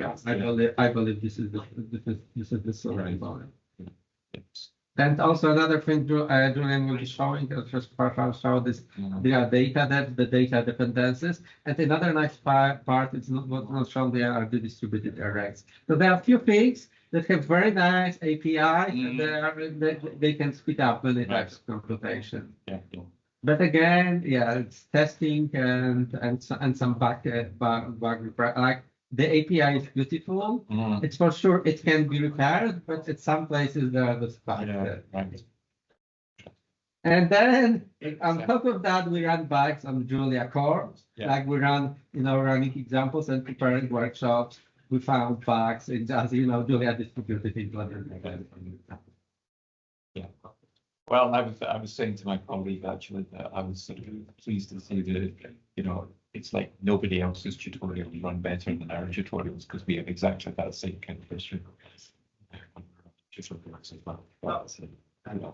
the place to get over. I was amused when I went to the GitHub repository and it was like, pushing last brackets, final brackets. It's like 26 minutes before the tutorial starts. Yeah, I think it's always the same unless you're a professional tutor. No, there's another thing. There's many things in Dagger are experimental. Yeah. I wouldn't say like we started doing this tutorial 2 months ago or something like that. Yeah. But then you saw many things pop out, and the library was constantly updated. They like this Julia base also bugs and so on. So there are so many tiny bugs. We'll put, but maybe this was a good reason to prepare tutorial to discover the bugs. Good work. Yeah. There's great. So I kind of missed one thing from maybe not one, but this one in particular from presentation. I mean, how we avoid loops in Dagger API when I'm constructing a DAG. Why am I certain when I'm creating task out of tasks that the DAG that we obtain is actually DAG, not a loopy graph? Because you kind of allow to write into arguments, and that. Yeah. Do you get my question? How do you know? So your question: how do you know it's a directed graph? Yeah. How at the end when you actually construct it, you actually certain that it's directed graph because you kind of. So I would say you have the execution order. Like if you have a task, if you design a task, it has address arguments. So then what it means that if I have A and B, then A needs to be argument from. So I have one task when I'm computing A. Yeah. And then when I do a second task when I'm computing B, then A is an argument to B. But note that B cannot be argument to A because this Julia variable B does not exist at the time. So if you look at the variable dependency in a Julia code, it's a tree. It's I mean maybe not tree, but it's a DAG. Variable dependency. If you think about a variable dependency when you have subsequent lines of code, it will be basically that. Okay, you could use some references and Yeah, some but back kind of references, like but my function will spit out something like depends on A, it spit out something into A. So you see, so, okay, you mean Yeah, okay? but It could you could have like concurrent reading and writing Yes, two yes. functions to the same. Okay, so in Dagger, if you have DAGs, so I'm pretty sure it would be possible to write a code that would crash. So yeah, there's all, but basically, if you have B depends on A, then it means B will be executed after A. Because if you define the Yeah. dependency, then you define the execution order. yeah, And of course, then even if B is mutating A, of course, there might be C that is also dependent on A, and then it didn't expect. But then you say, if you're providing this argument for reading or writing, or it depends on the. Okay, so what you could have, and it really would be example for you, you have A, and you have B and C, and B is executing it is mutating A, and C is also executing it is reading the old version of A. Yeah, this could this of course could have happened if there is a shared memory between B and C. But the standard approach is that you execute one slice of the DAG, and then you add the parameter to the next one. Okay. So it's kind of like back to use common sense, like Or if you use the standard patterns, it will use, but I'm pretty sure you could always now in data depths, showing there are also incoming and outgoing parameters, and then you can somehow control them because those that is designed and read only, then that's the mutation stops working on them. So okay. So sometimes you can block, but still very easy. You can think about scenario that there is a shared variable across workers. They also it does any variable in memory, and they start mutating. Yeah, but this is also the thing about having side effects. So probably when you have tasks, you normally do not want to have side effects. Yeah, if you have side effects in any distributed or parallel computing approach, if your functions have side effects, then you can always correct. No matter what is the programming language, because it could be a file on disk, it could be shared memory, it could be file on disk or whatever. So if you have a side effect, then it's made correct. And there's no, so basically if you don't rewrite parallel code, you write normal functions without side effect. Yeah, that's And this is kind of good rule. That's okay. And if you do that, it will work. If you don't do that, it will or not work. Then you are in this all kind of parallel computing. This would be my opinion on that. Thank you. Thanks. More about the I think.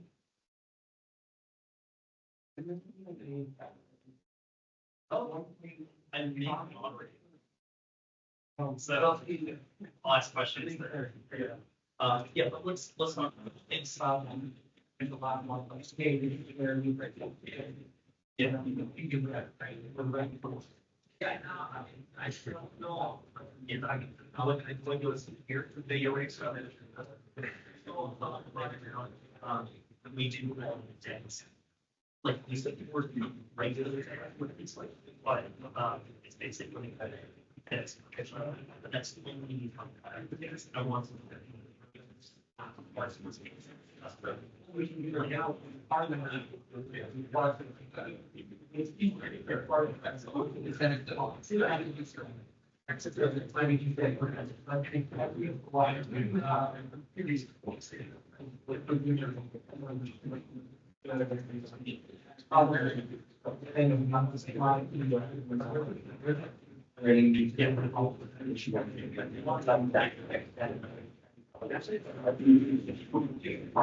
yeah.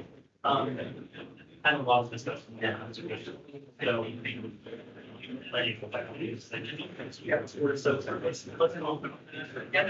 together, then it's working. But what we need to do is we need to do it for the PhD students and postdocs and not aim at the engineering students. No. So far, we've been doing, those hack has been aimed at the lower level bachelor master. Is for LLVM. And they were talking about, so one thing we're thinking about in the future is having some method for doing like code insertion, like code you want to call like any function and say, okay, you're going to inject into the LLVM code Dagger at spawn. Do you think that would be supported? Oh, you want to do that so that means what to do optimization of Dagger. So like, let's say I'm using Dagger or I'm using like StarPU or something like that. I can have a generic code like say does nothing to begin with, but then if I load Dagger, I can load a little function and inject that code whenever I'm calling like mul. Okay, now you're doing Dagger spawn. Say I'm not using G-array. If I am, and then it's We should take a look at that. Maybe because you're calling from C++. no. Oh, from Julia. Right. So you're just injecting an optional vector. We're thinking about it, but we haven't done it yet. That's kind of where we're headed. I mean, essentially, Okay. we should take a look at it. Great, thanks.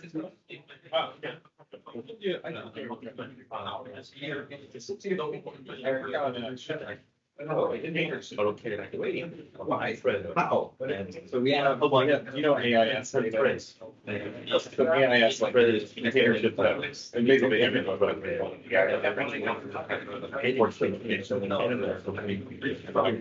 so I've got like. Okay.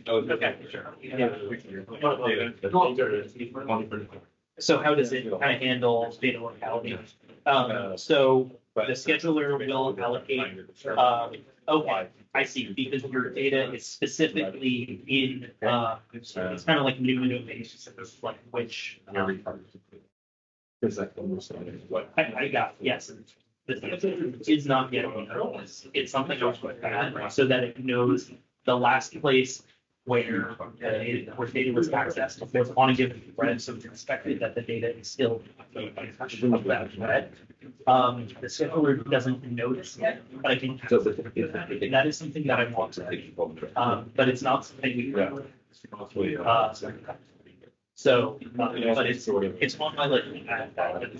So if you wanted to see that happen, capture about making I have a branch which makes so much and that's something actually here is that hey, there is a cost to moving execution to a different thread than the one previously was existing. So I can add an analysis to basically teach it, okay, we really should try to schedule so we should be but longer term. I'm trying to build a big project collaboration with big players to talk like since they are the idea is to neutralize their supply chain. Instead of individually. A lot on, find a way like on themselves. the truck And you're saying like you would want automatic.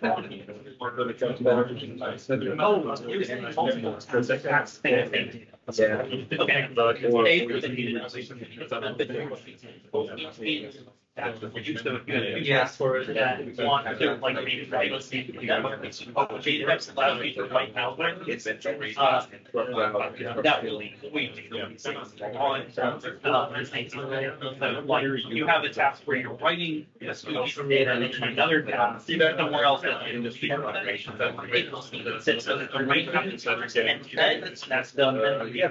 Let's do that. Also write dependencies and stuff like that. Basically, yeah, it can be a simple. So you mean Yeah, thank you very much. and yes, it equals Dagger at spawn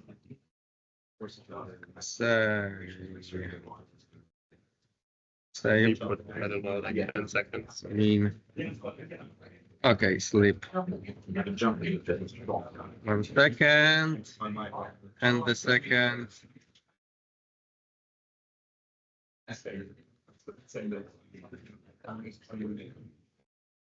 Or maybe we need to return something. Yeah, okay, let's do it mean. 1 and 2. Let's do mean 2 and 3. Oh, come on. It's combined. This is really. Oh, this is comparison? Yes. Maybe I have another session. Okay, it went through. Okay, so I have two tasks, and then we do, and then you want We to, add them up. and then we do Dagger at spawn. Yes. Yeah. At free. Okay, doesn't work. It's good. Yeah, no method, no method matching. Yeah, because it doesn't. Yes, recognize yes, it says the task. So probably what would work is one. Yes. Shit, it also doesn't work. Okay, so it needs to see that something is a task to work. Yeah. Okay. But this honestly API could be extended this way. So because I also about fetch, I've been talking about Julian that we should have also an API on vectors. So there are a few places where the API should be vectorized. I mean, like, I don't know, like fetch, you can do like the dot fetch. For them? You can do like dot fetch, like fetch dot. Yes, you can do fetch dot. So you could do. So how did I name it? TS. You can do fetch.ts, and this works. Okay, so you can do fetch dot. Yeah. But I mean, like, I think it's probably get hard, like, because like there's like nested tasks and like how it's probably difficult to detect how where the tasks are. yes, where the task inside the data structure. No, but we've been talking about with Julian, and I know he's extended because he's the main developer. I'm just helping here. I'm just testing and etc. But we've been talking about Julia, the same about data structures and support, because you can have also data structures when some elements of data structure are attached. So this is another. Are you going to share the screen? Because in the overflow room, it's really chaotic. Oh, okay. Julian, we need to share your screen because it's the overflow room. There are plenty of people there, and we shared the wrong screen. Okay. So we need to start. Also, some people came about questions. Okay, let's start. And is my screen being shared? Not yet. Yes, it's yours. Well, it's It's your. yeah. I see. Give me 1 second. You need to share it. Share screen window. Wow. Okay, we need to start because it's Yeah, already yeah. 11. I know we're a little late. I'm gonna run through this. Okay, is that sharing? Yeah, it's sharing and the microphone is working. It is not. It says you're muted. Oh, it says I'm muted. You're good. Yes, You're good. we are good. Okay, Okay. can go. All right, everybody. We are gonna get started. Okay. Is it a yeah?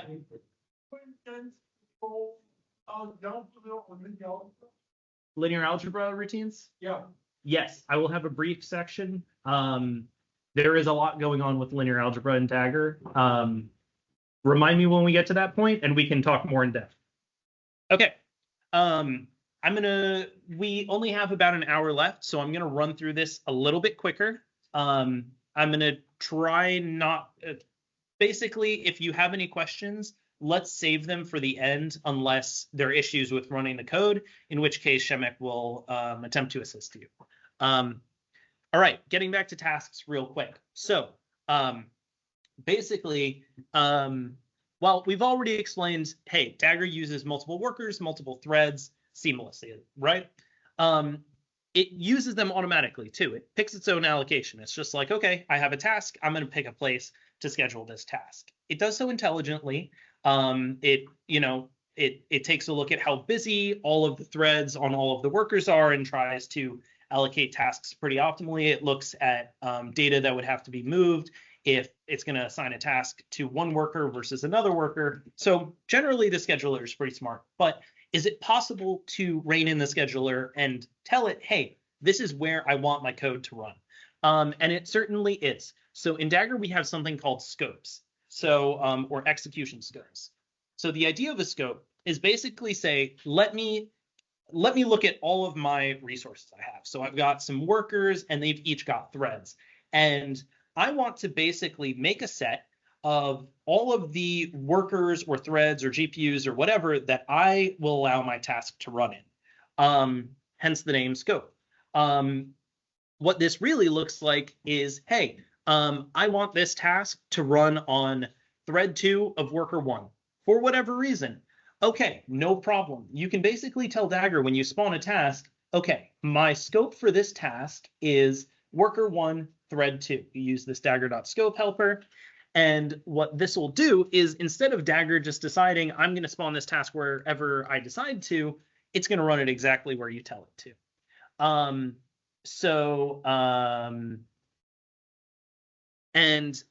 You don't just have to supply one single resource. You don't just say, oh, it can only be worker 1, thread 3, or worker 2, thread 4. No, you can also give it a full set of resources where a task can be scheduled. So you might say, hey, I want to run this task on worker 2, but I'm okay with it running on either thread 2 or thread 3. That either would be fine.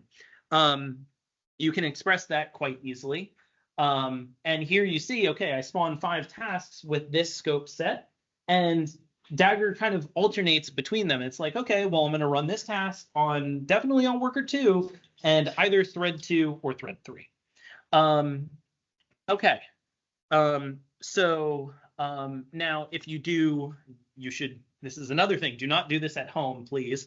But if you need to play with things like pointers, well, if you know how pointers work, if you take a pointer to an object, that pointer is only valid on the process where you generated that pointer. You can't just like send that pointer to some other Julia worker and be like, oh yeah, go play with this pointer. That's not going to work well for you. You'll have a fun time. If you need to work with pointers and Dagger, you can. That is fine. So say, for example, here, I allocate an array, and for whatever reason, I'm going to take a pointer to that array, and then I'm going to go and spawn a task which unsafe loads from that pointer. Again, don't do this at home. You can do this with Dagger just fine. You basically just need to tell Dagger, hey, I'm going to set a scope so that this task that's going to load from this pointer only does so on the current worker that we're on, which in this case is worker 1, but can be wherever you generated the pointer, and this should work just fine. Hopefully it does not segfault. Wonderful. So if you need to do that because you're messing around with internals and stuff like that and pointers, no problem. Okay, so anyway, I'm going to skip this part because we've already had that discussion. Well, I guess the point is, what are we architecting here with Dagger? We're trying to architect a system where you don't have to deal with stuff like I'm going to schedule this here and this has to happen here and I have to do this data movement. Dagger handles it for you. You just express the code and you express the dependencies and the data, and that is it. Dagger handles the rest. I am not going to run this code, but I'll just explain it real quick. So going back to what I was saying, that Dagger is aware of, Dagger Scheduler is aware of where your data lives. So if you allocate an array, if you use Dagger to allocate an array and say we allocated on worker 1, so now A is a D task that will point to a 4,000 by 4,000 randomly initialized array on worker 1. If you go and spawn a Dagger task that accesses that array, so say it tries to sum it, well, what Dagger is going to do is it's going to realize, hey, this array is huge. I don't want to move it very far, so I'm going to just schedule my tasks near this data. And that's what we see here. So the data was allocated on worker 1, so we see, hey, all of these tasks, worker 1. Similarly, do the same for worker 2, and we see that Dagger picks worker 2. It may pick a different thread because they can share a memory just fine. It doesn't matter thread 1 versus thread 2, but worker 1 versus worker 2 is very relevant here. So Dagger will do the smart thing. Question. So under what conditions will you have like a large memory allocation that may go to a different worker? Will that happen, or is it? Yeah. Dagger, if Dagger decides that it believes it's better to move data from worker 1 to worker 2 and run the task there, it will do so. Okay. And why would you do that? Because maybe worker 1 is so busy with work, it's running a ton of D tasks that it's like, well, let me free up this data by moving it to another worker and then do some work there. So Dagger does a mix of load balancing where it basically tries to use all of your resources evenly, and being data locality aware where we try not to transfer data. And it's a simple cost model that determines this. Okay. We did the dynamic scaling example already. Okay, GPUs. Sorry. Yes. Before we move on, the cost model, is it specific to my machine, or is it general heuristics that apply regardless of the hardware? Like, does Dagger ask me about my laptop? Dagger asks you about your laptop, not by asking you directly. So I will say first, the ethos of Dagger's scheduler is to be smart and to basically use machine learning and to use data collection to determine what is the best thing to do for the problem that you have and for the hardware that you have. So it's going to look at your hardware. It's going to see, okay, I have these threads here, I have these workers here, but eventually what we currently do is we time the tasks that we call that you submit into Dagger. We use that information to say, hey, this task takes this much time and this one takes this much. So let me optimize scheduling to account for those differences, to basically minimize the total runtime of your problem.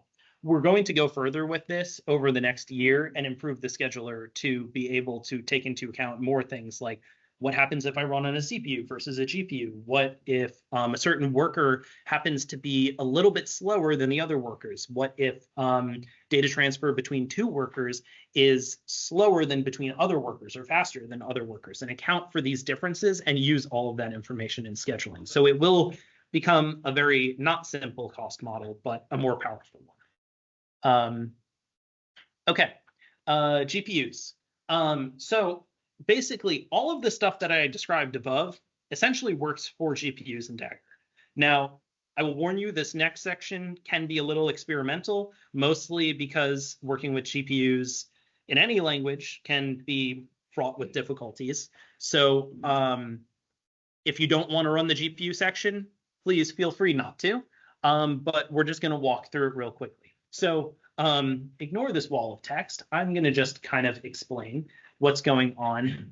If you do want to run this code, run this GPU block here where we do using Dagger GPU, does some stuff. And then I have a set of blocks here for each supported GPU type. So Dagger supports NVIDIA GPUs, AMD GPUs, Metal or Apple GPUs, and Intel GPUs. And at varying levels of support, but with a unified API. So you can run the block that corresponds to the GPU that you have on your system if you want to do the GPU part.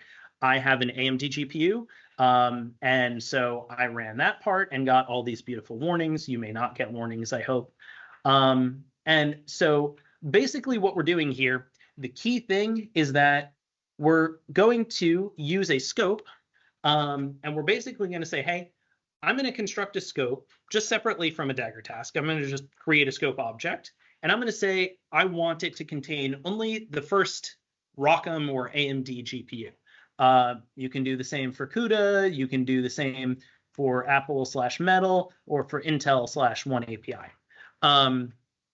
What we can then do is, so Dagger is aware of GPU devices just like it's aware of CPU threads, right? So we saw before that we started some workers, they had some Julia threads, and Dagger used them automatically. Dagger knows that they exist.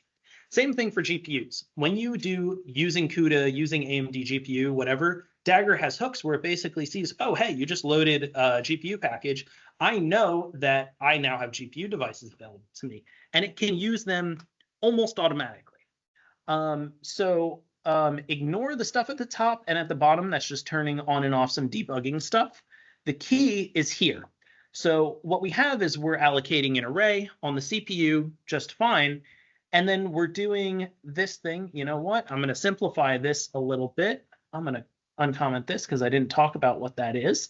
We're going to just say show fetch Dagger, if I can type, Dagger at spawn scope equals scope, sum A. Now we'll briefly explain what I just commented out. I set a scope before that pointed to, for me, ROCm GPU, but for all of you, maybe something else. And what this do block here does is it just basically sets that option for any tasks that are spawned within the block. So all of these. So Dagger.withOptions just sets options for like a region of code. So you'll see this later down. It's basically the same idea as, not that, as just passing scopes to each task. Very useful feature though. If you have a block of code and you're like, I want all of this to run on a GPU or something like that, use Dagger.withOptions and just pass your scope. It's very useful. Anyway, what is happening here? So basically, I have a CPU array called A, and I'm passing it to the sum function, but importantly, I'm passing a GPU scope. What is going to happen is that Dagger is going to say, okay, well, I'm limited on where I can execute the sum function to just the first ROCm or AMD GPU, so I'm going to do that. And what it's going to do, which we can kind of see from the logs, is it's going to see, if I can get down to it, we're going to see right here that when we're preparing to actually execute the sum function, right before we take our argument, which is a vector of float 32, and we've converted it automatically to a ROC array, to an AMD GPU array of float 32. And this was done automatically by Dagger when moving data. So most importantly, you see no mention of ROC array here. That is not in your code. You've expressed it simply. You just said, I have an array, and I'm going to sum my array with Dagger. But you've said, I want this to be GPU enabled. To satisfy that, Dagger realized, hey, this array is on the CPU. It needs to be on the GPU for me to run this sum on the GPU. So Dagger did all of the conversions and data movement for you automatically, which is quite convenient when you start passing arrays around between different Dagger tasks. You're passing it into, say, like a matmul, you're passing it into a broadcasting, whatever. Even if it starts as a CPU array, or even if in the middle it's in a CPU array, Dagger will move it to and from the GPU as necessary to do whatever you request or whatever the scheduler decides if you don't tell Dagger where to execute stuff. Yeah, so basically it's super boring, but works automatically. This task was run on the GPU. Quick note, yeah, question. It does not know about unified memory. That is a to-do. Yes, we want to support that, but not currently. It's currently assumed memory is either on the GPU or the CPU, but we can look at that in the future.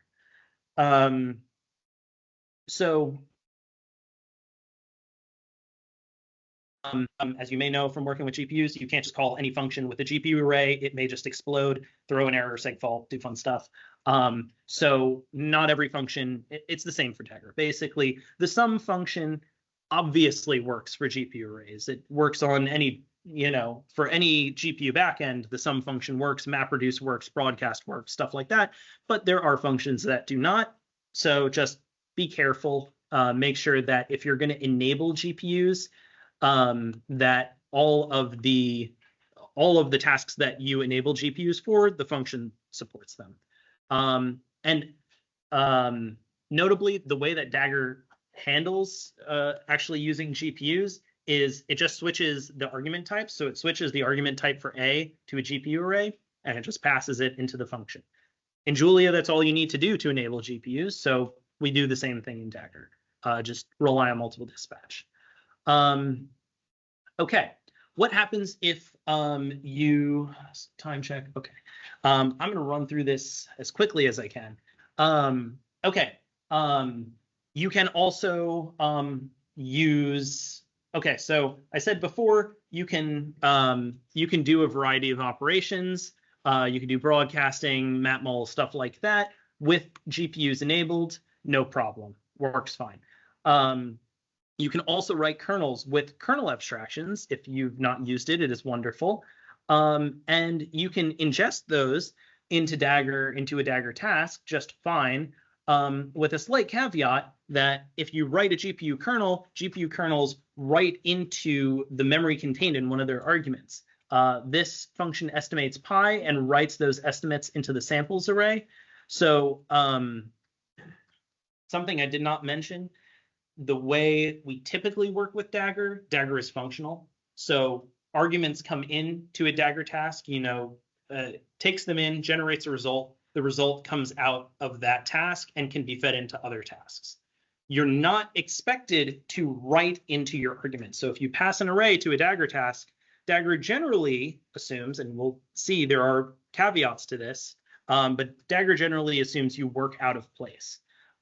So if you need to work in place and pass in an argument that you're going to modify, we need to make sure basically that the data is already on the right device, on the right worker or GPU or whatever before we execute our kernel. So the main thing is basically like, hey, I had to move it to the GPU first before giving it to Dagger. That sucks. I don't like it. I would rather just give it whatever kind of array I give it and Dagger figures out the rest. We are going to see how to do that in a little bit with Dagger's data-depths API. Okay, running through real quick. Okay, all of these tasks run in parallel. If you did different GPU scopes for each of these at spawn calls, they'd run in parallel on different GPUs. So if you want instead these to run one at a time, if you want to essentially run one task, let it finish, then run another task, you can use Dagger's spawn sequential helper, which basically just says, okay, all the tasks launched in here must happen one after the other. Very simple. Okay, we learned lots of stuff about tasks, scopes, how Dagger scheduler works, GPU stuff, all of that. Okay. And then we'll get to array programming. Okay. So, first, any quick questions before we move on? Good. Okay. Let's move on to array programming. So we've seen tasks for the last little bit. Let's look at using arrays. So everybody here is familiar with arrays. Julia has a wonderful ecosystem of arrays. Dagger has its own array type called the D array. Distributed array, Dagger array, however you want to think about it. What a D array basically is an array that is partitioned and distributed. So you create an array DA here, for example, randomly initialized, and I'm telling Rand, hey, I want this auto blocks thing basically is like a dispatch helper that says, hey, I want to use Dagger for this. I want to allocate a random 1,000 by 1,000 array with Dagger automatically. So what's going to happen is that DA is a D array, and this D array is automatically partitioned and distributed across whatever workers you have. In the future, it may be partitioned across GPUs as well. You can actually use this with GPUs just fine. And that array then supports all of the normal things that you'd expect.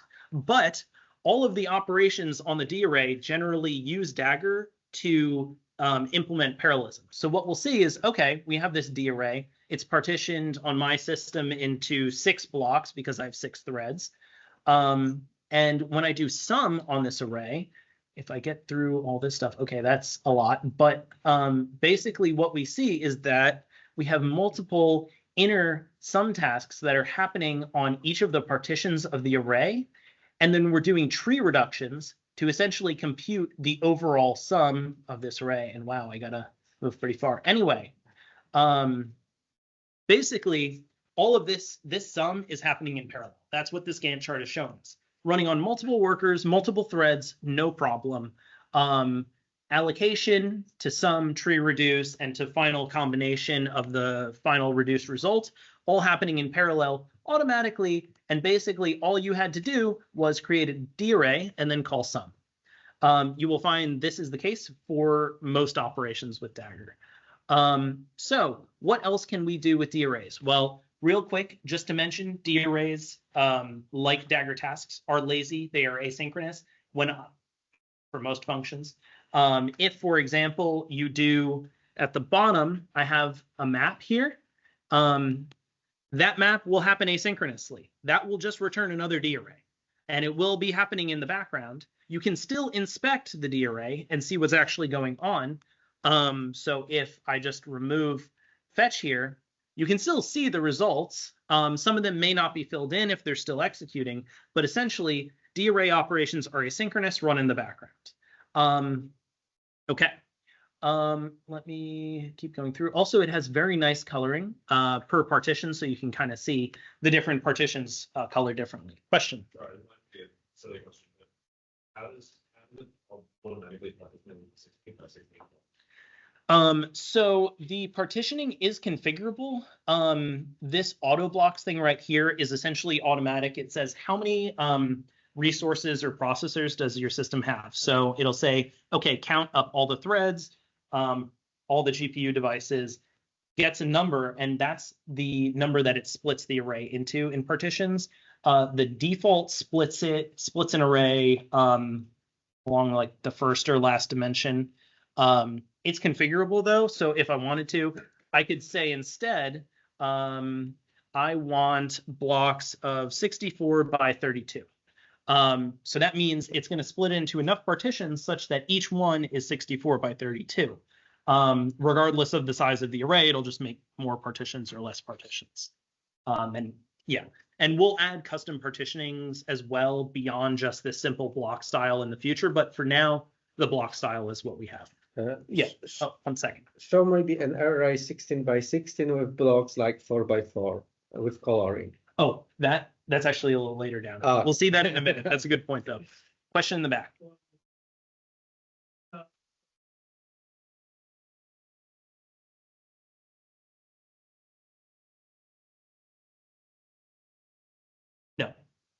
No. Future thing to be done. I do want that to be the case. Most of that would be specific to the scheduler's knowledge of like which worker is going to be the better place to put this on, et cetera, et cetera. None of this will change though. When that happens and we gain that support, it'll just work like this and it'll all happen for you automatically in the background. So that is something, yes, to be done. Question? Are we able to parse? Yes.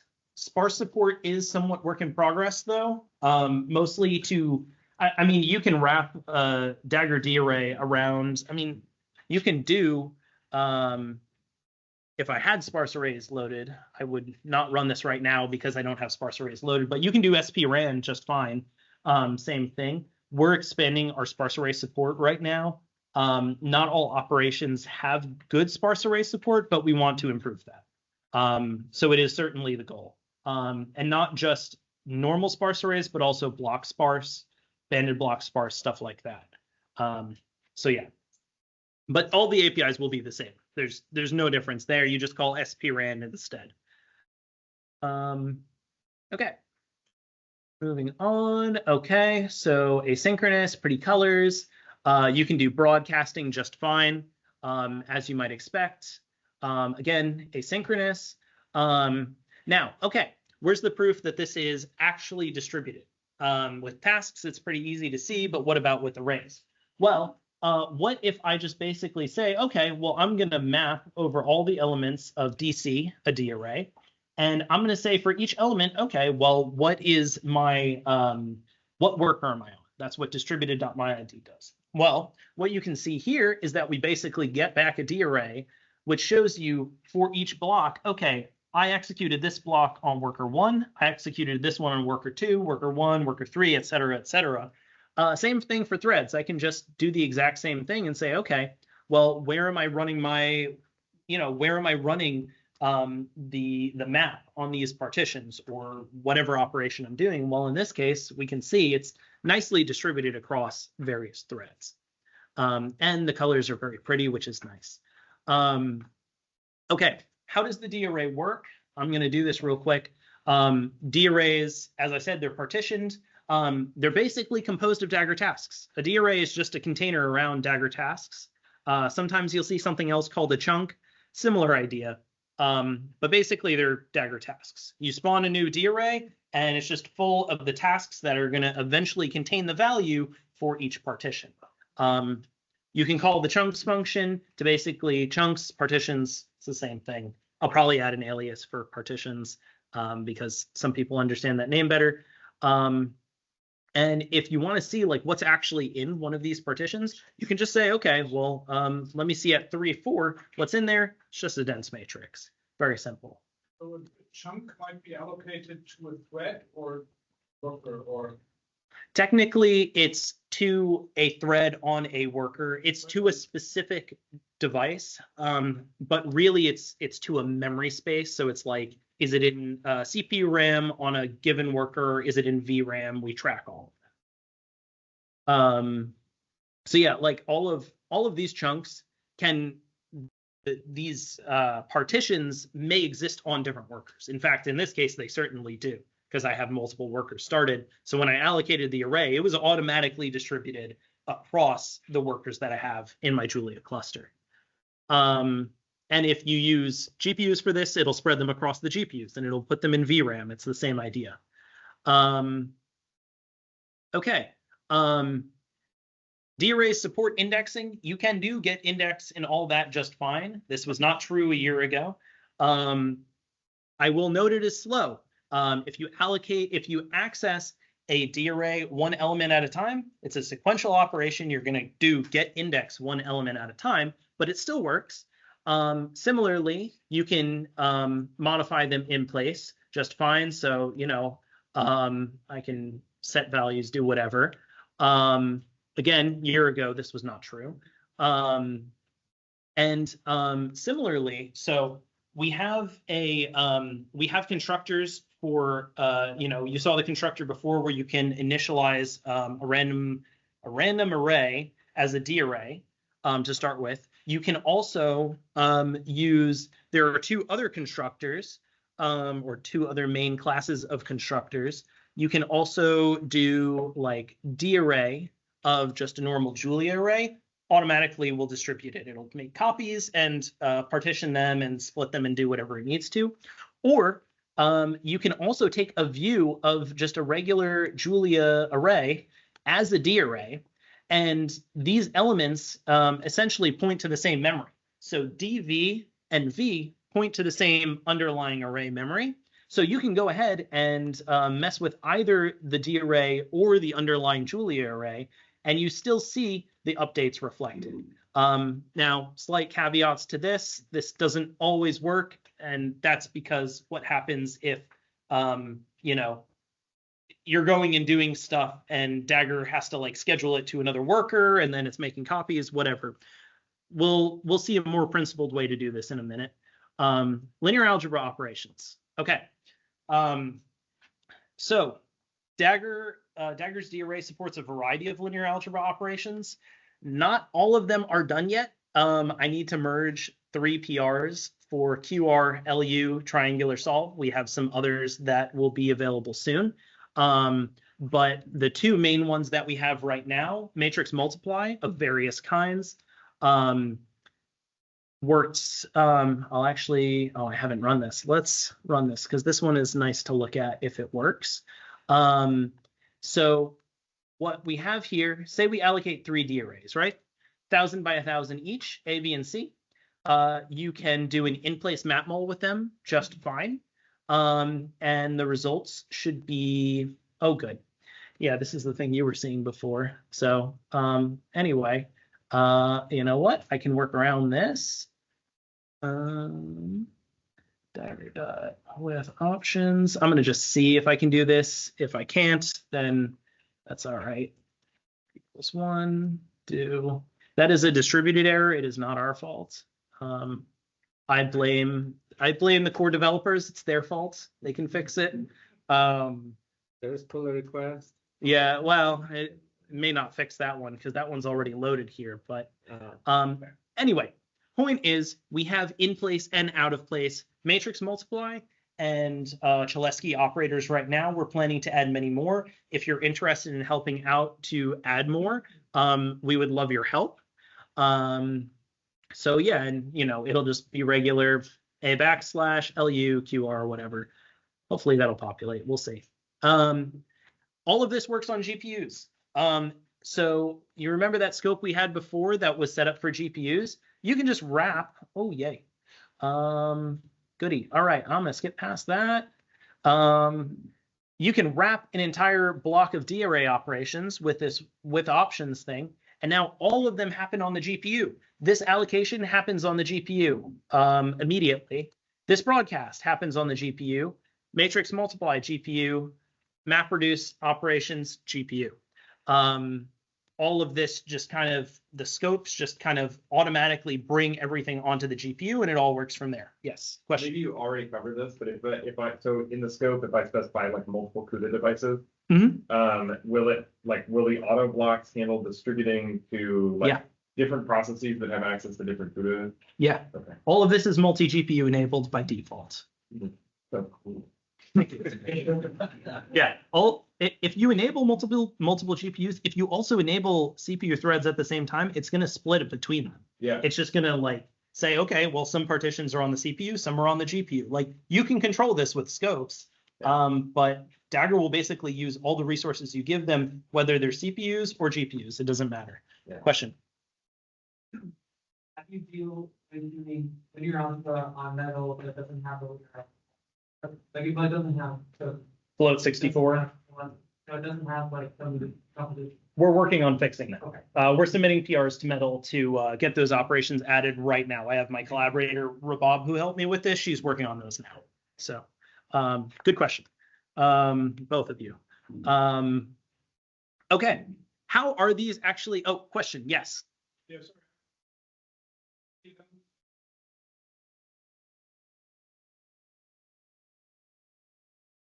Yes. Yeah. So in principle, you could use a package that doesn't know about any of the Dagger. Exactly. Yep.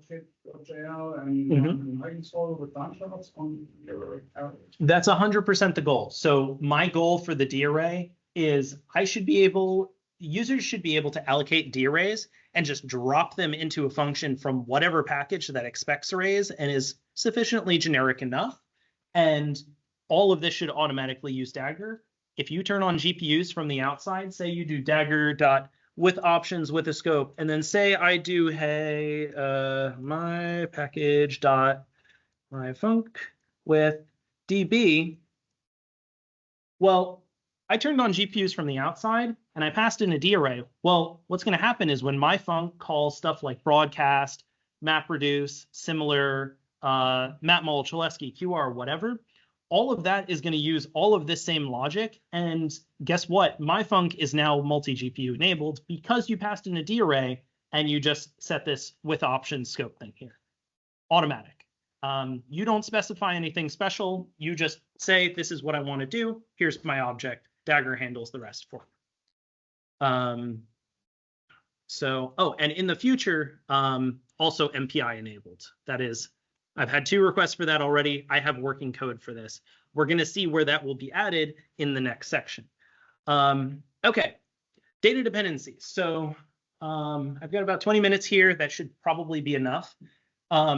If there is anything that you learn today as like a cool thing that Dagger has that nobody else has, it's data depths. This is new. This is a wonderful thing that I'm super happy to tell you about today. So in Dagger, I said before that you can't do in-place operations, right? I said, oh, well, it has to be functional. That's not always true. We have an API in Dagger called data depths, which basically lets you do all of the in-place operations you want, still distributed, still multi-threaded, still multi-GPU, all just fine. How does this look? How does this work? What is this API that I say is so wonderful? So This is built to kind of mirror, if any of you are familiar with OpenMP and specifically its task dependency system. This is what this wonderfully beautiful C code looks like, where they're basically saying, I'm going to do some operation. I'm going to do a POTRF operation. And I'm saying, hey, I'm going to read and write. That's what this in-out is saying here. I'm going to read and write to some portion of this array here of AH, which actually in this case, AH is kind of like a D array. It's a pointer to arrays. It's an array of arrays. So in C, it's, you can kind of do something like this. Okay, whatever. This is ugly. But it has some cool ideas in here where you can basically say, I want to asynchronously launch a function or operation, and I want to work in place on some or all of my arguments. So Dagger doesn't normally know which arguments you're going to write to. So I just say, hey, I'm going to write to this one, and I'm going to read and write to this argument.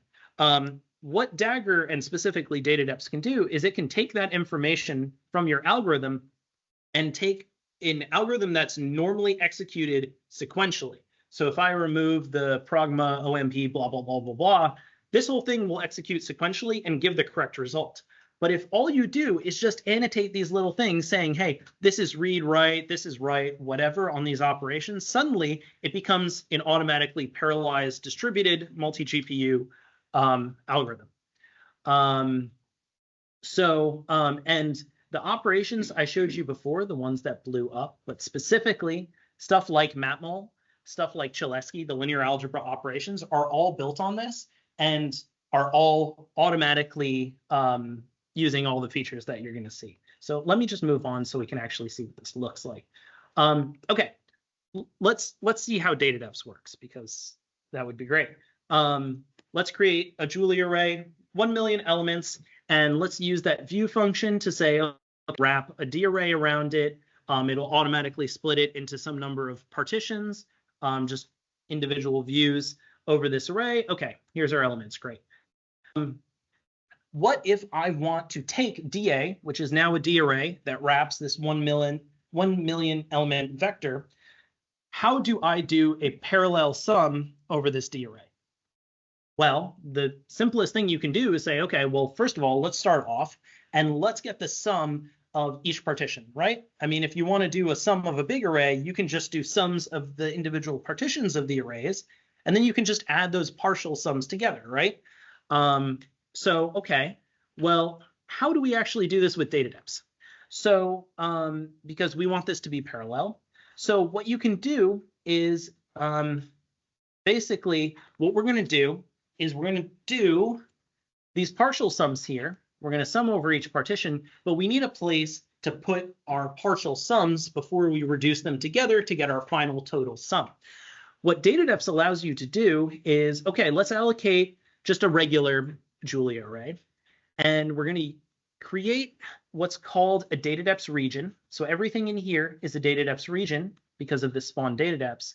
And what we can basically do is we can spawn a task that writes in place to some object. So the sum bang function in this case reads from part, generates a sum, and writes it into that first argument. That first argument is, either some array, or in this case, it's a view into an array. We're just saying, okay, well, I'm just going to loop through all my partitions, and I'm going to take a view, and then I'm going to create a Dagger task. And then finally at the end, okay, all my partial sums are in temp now. We're just writing one to each slot in temp, and then I'm going to summate these. But importantly, you can, if you remove Dagger at spawn here, for the most part, this works fine, right? Because you're doing this sequentially. But when you put Dagger at spawn here and you put spawn DataDeps and you put this, if I can find my mouse, you put this write annotation around this argument that we're going to write into, you're telling Dagger, you're telling DataDeps, hey, this is where I'm going to write to. Everything else like part or temp, I'm going to read from. And I want all of this to still be correct, to still work the same way as the sequential version, but I want it to be parallel.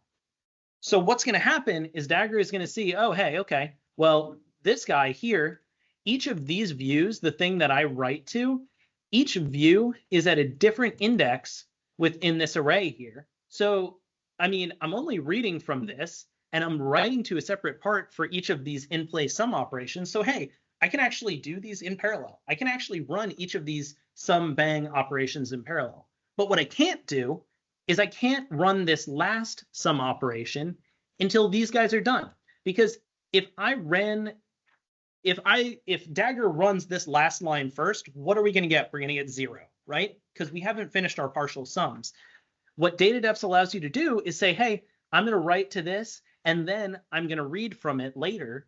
Do that in the right order. I mean, it's almost kind of obvious. It's like, okay, I'm writing to stuff, and then I'm going to read from what I just wrote to generate the next result. Data-depths allows you to express this. Noticeably, it's not much different from a normal Dagger program, but you can just work in place. Okay, and that's basically what I just said. And if we take a look at how this is actually executed, you can see exactly that. Ignoring this little gap here, you see all of the in-place sum operations basically happen in parallel, no problem. But then this final sum operation, which depends on the data that these in-place sums are writing, are still generating, it waits until those are finished. All of that was determined simply by saying, hey, I want to use data depths, and I'm writing to this argument. That's it. Dagger figures out the rest. Dagger knows that, hey, this view is touching the same memory here that I'm reading from here. So it does the right thing. Basically analyzes where you accessing memory. So if you pass a bunch of arrays, you write in one place, you read in another place, Dagger will do things in the correct order. What you can do with this, so it does not just extend to views, it also extends to other wrappers like adjoints, triangulars, any array wrappers that we have in Julia, where you basically just wrap it around an array, and it just like gives you kind of a view into a portion of that array.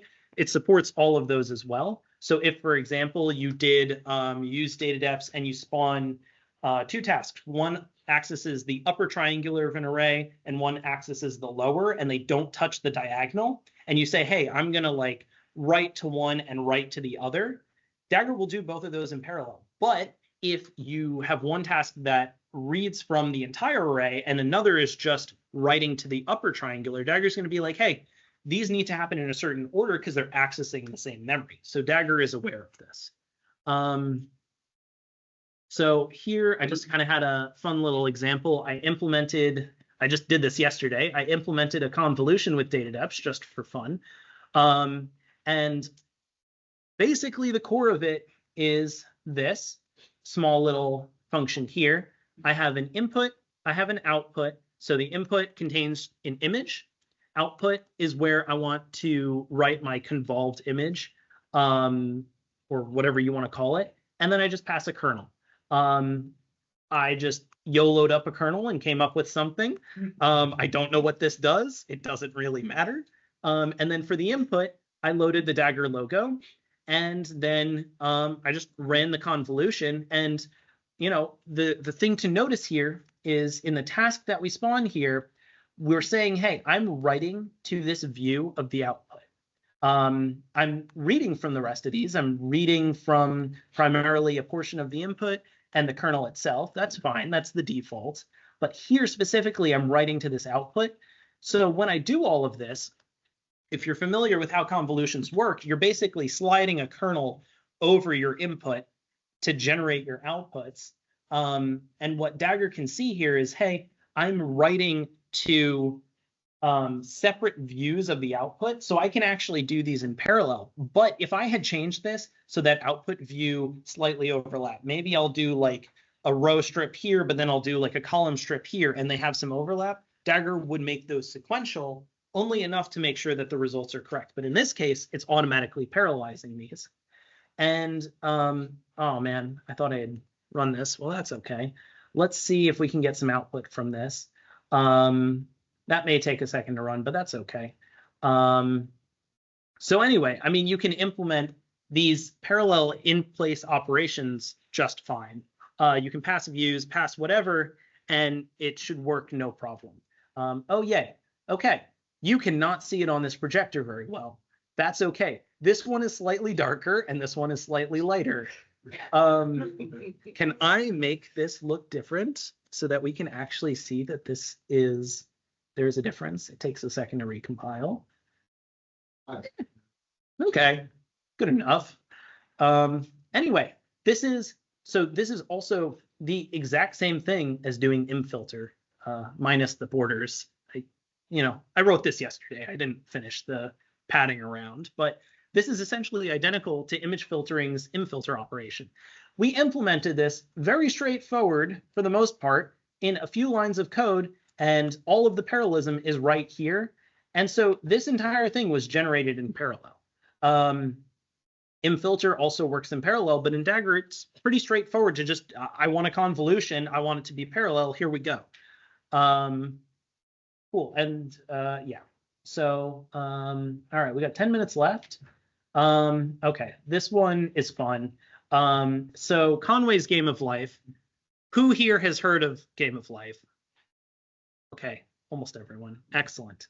We all know how it works. You have these little like agents kind of moving around on this grid. They're kind of like flipping around. They're spawning stuff off. Some of them are getting stuck, generating all these really cool patterns that we're going to see in a moment.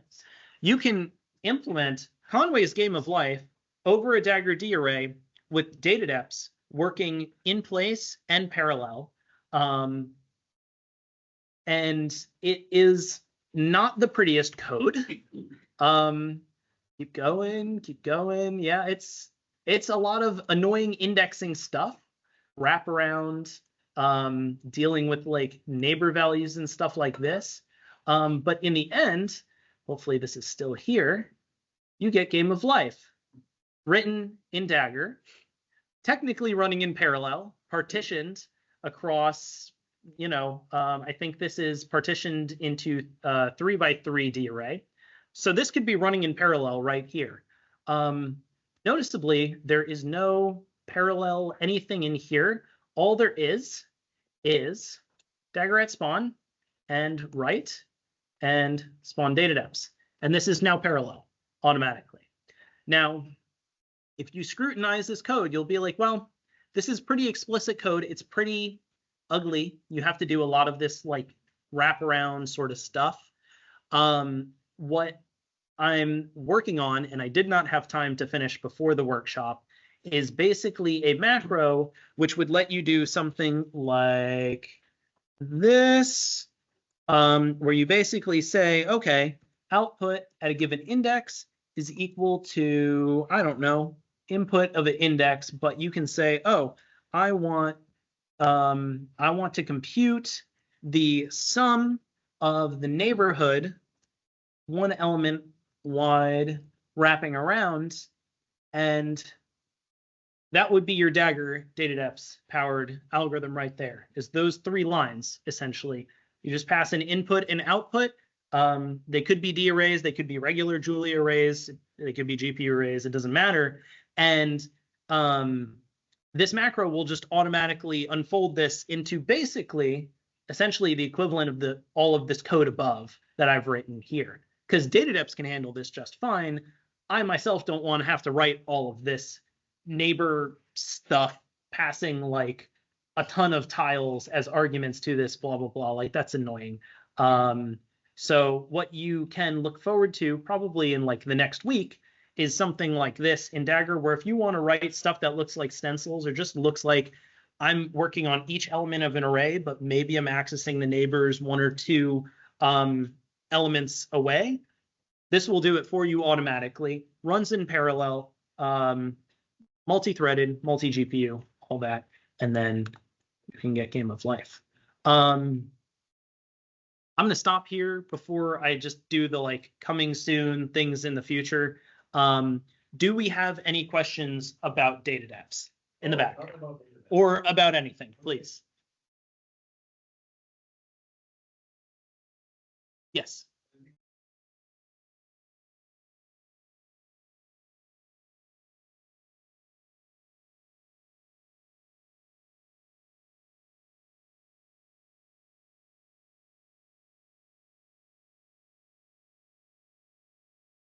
Yes. You have a block of 60 people by 64 here, Mhm. the block here, but they share according to the lane, and there is a hill that it has passed around from the neighbors, right? You need to pass the ghost cells essentially. Yeah. Yeah. Is it possible to do something similar using distributed arrays from Dagger? That is exactly what this here is doing.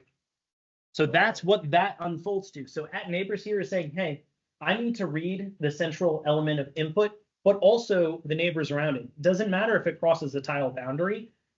This is going to handle grabbing those ghost cells or that border, so that when we actually do the sum, all of those neighbors are available. But we're not going to copy all of the data from all the neighboring tiles like my crappy Game of Life implementation does. This is only going to pull the data that you need. It'll just take a view strip of each of the surrounding borders, pull that in, and then that's in there. This is not actually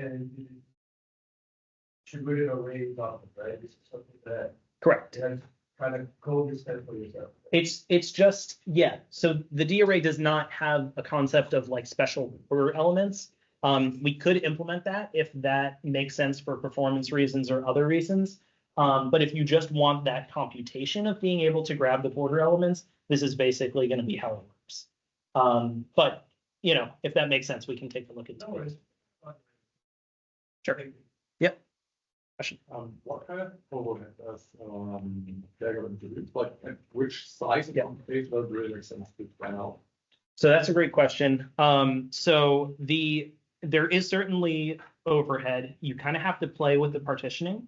I would not just trust auto blocks to pick a good number for you. It just kind of slices it up in the easiest way. You do kind of have to mess around with, do I have, where are the blocks here? You need, when you're working with a Dagger D array operation, you do want to tune blocks to be whatever is the best for your problem. Eventually, we will do this automatically for you. It's kind of hard because it's like I'm allocating an array here, but later I'm doing some operations on that array. But how do I communicate, hey, this operation, this array is going to go through and do these operations? How do you communicate that information at like allocation time?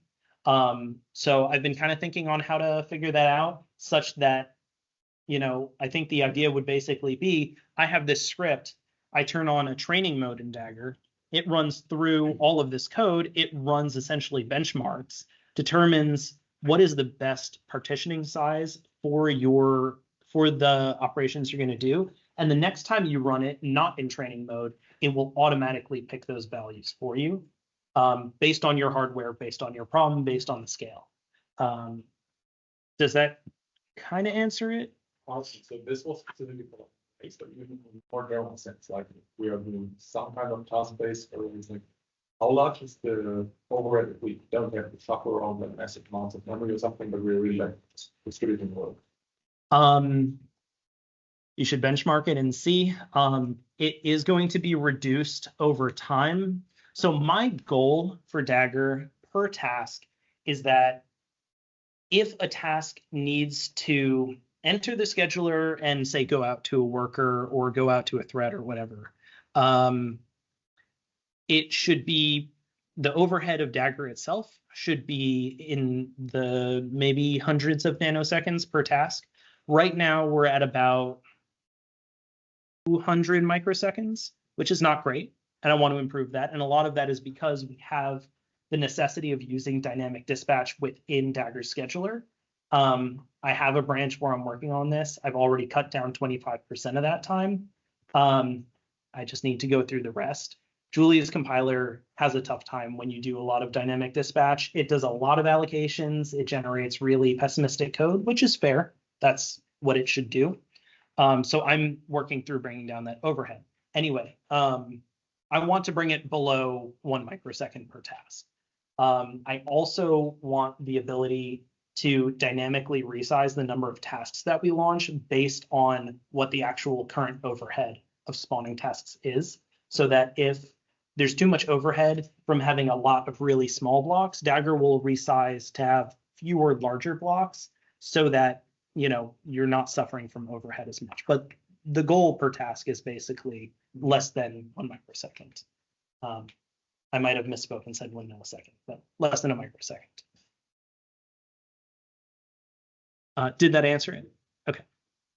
Is there any overhead from the optimization algorithms per se? I'm thinking scheduling, or Oh yeah. the job shop or various variants of that. Yeah, there is some significant overhead that I want to reduce. Again, exact same reasons why. That's part of the overhead of working with tasks is the scheduler.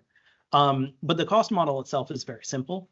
I mean, it's like you can look at the code. It's like 5 lines of code. The problem again is the dynamic dispatch, and I'm working on reducing that. So an optimization for this though is if you run the same set of tasks again and again, you probably want the same schedule every time. So what we're planning to do after the conference or maybe during the conference is implement essentially caching of a generated schedule. So the first time we'll run through, we'll take the time, figure out a good schedule. The next time we'll just pull that from cache and reuse that, cuts down that time. But again, if you want to know specific numbers, I would time it.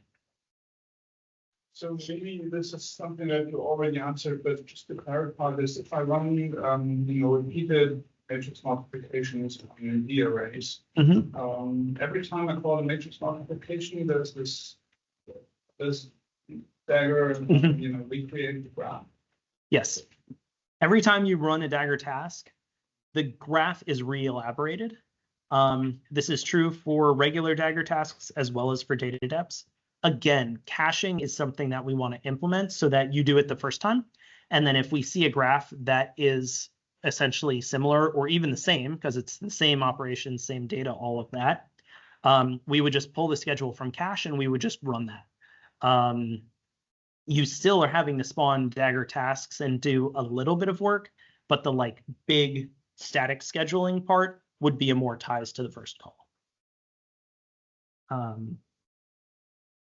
Questions? Dagger on a cluster on which you know that you schedule out. Do you typically use MPI on this cluster? Okay. Slurm cluster manager should work from clustermanagers.jl. I've used it before. It does. It does. It works. Okay. If you run into problems, though, I know some stuff from cluster managers is sometimes a little problematic. Just file an issue. But any cluster manager should work automatically. I mean, Dagger just sees whatever workers distributed.jl gives to us, whether it's over Slurm or something else. It shouldn't matter. But yeah. Basically, when you use cluster managers with Slurm, it just creates a worker like any remote worker because it just also opens SSH connection and it's identical to doing add procs of a remote process. So it should not be specific in any way. It should not be a problem. One point I would also make specifically about data depths and find a better example. So right now, data depth supports multi-threading, distributed, multi-GPU automatically. We are also going to, I think maybe I did mention this, but we'll probably add support for MPI soon. You would not change this algorithm. This would work exactly the same way. It would just execute probably on all MPI ranks. But these would seamlessly be scheduled on different ranks. Dagger would be aware that MPI is available, would use it for data transfers, would partition stuff based on MPI existing. But also for D arrays, we also will have support to say something like, I want a random array on MPI automatically partitions of, whatever size. I don't know, maybe this is 600, I don't care, where you can explicitly say, I want a D array where the partitions are on different ranks. We have some code for this. It just hasn't been merged yet, but this is something to look forward to for the future, and we'll also have operations that work on this seamlessly. You could do a sum, map reduce, multiply, whatever. It'd work all the same because of this logic that we're building on top of. Question? For what serialization we're using for communicating between like workers? We use Julia's built-in serialization.jl.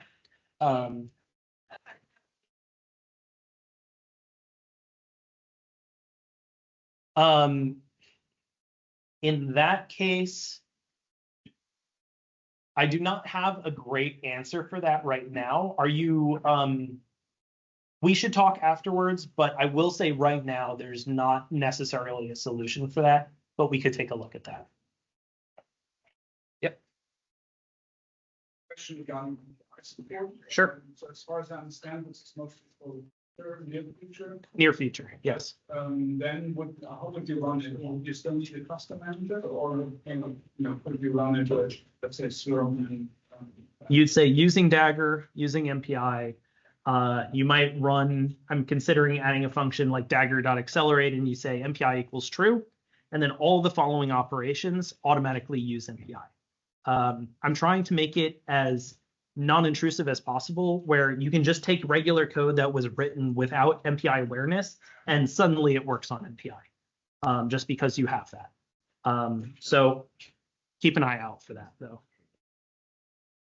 Any other questions? We are starting to compete with lunch, so okay, we'll take the last question. One last question. Take the last question. Oh, let's talk after or now. Yeah, now it's fine.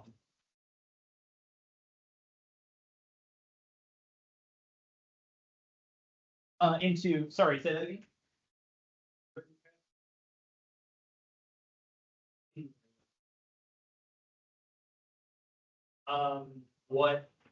Where are they your own array type? Or is it from a package? From a package. We can take a look at adding adapters in the future, or then we can just seamlessly take whatever data they have and just wrap it into the array. That shouldn't be hard to do. Yeah, we can talk after. Cool. Yeah, round of applause for our speaker.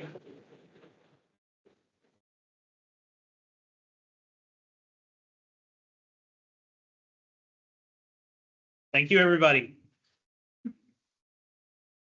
Let's go for lunch, and then we can discuss now really Dagger's Yeah, you can just leave.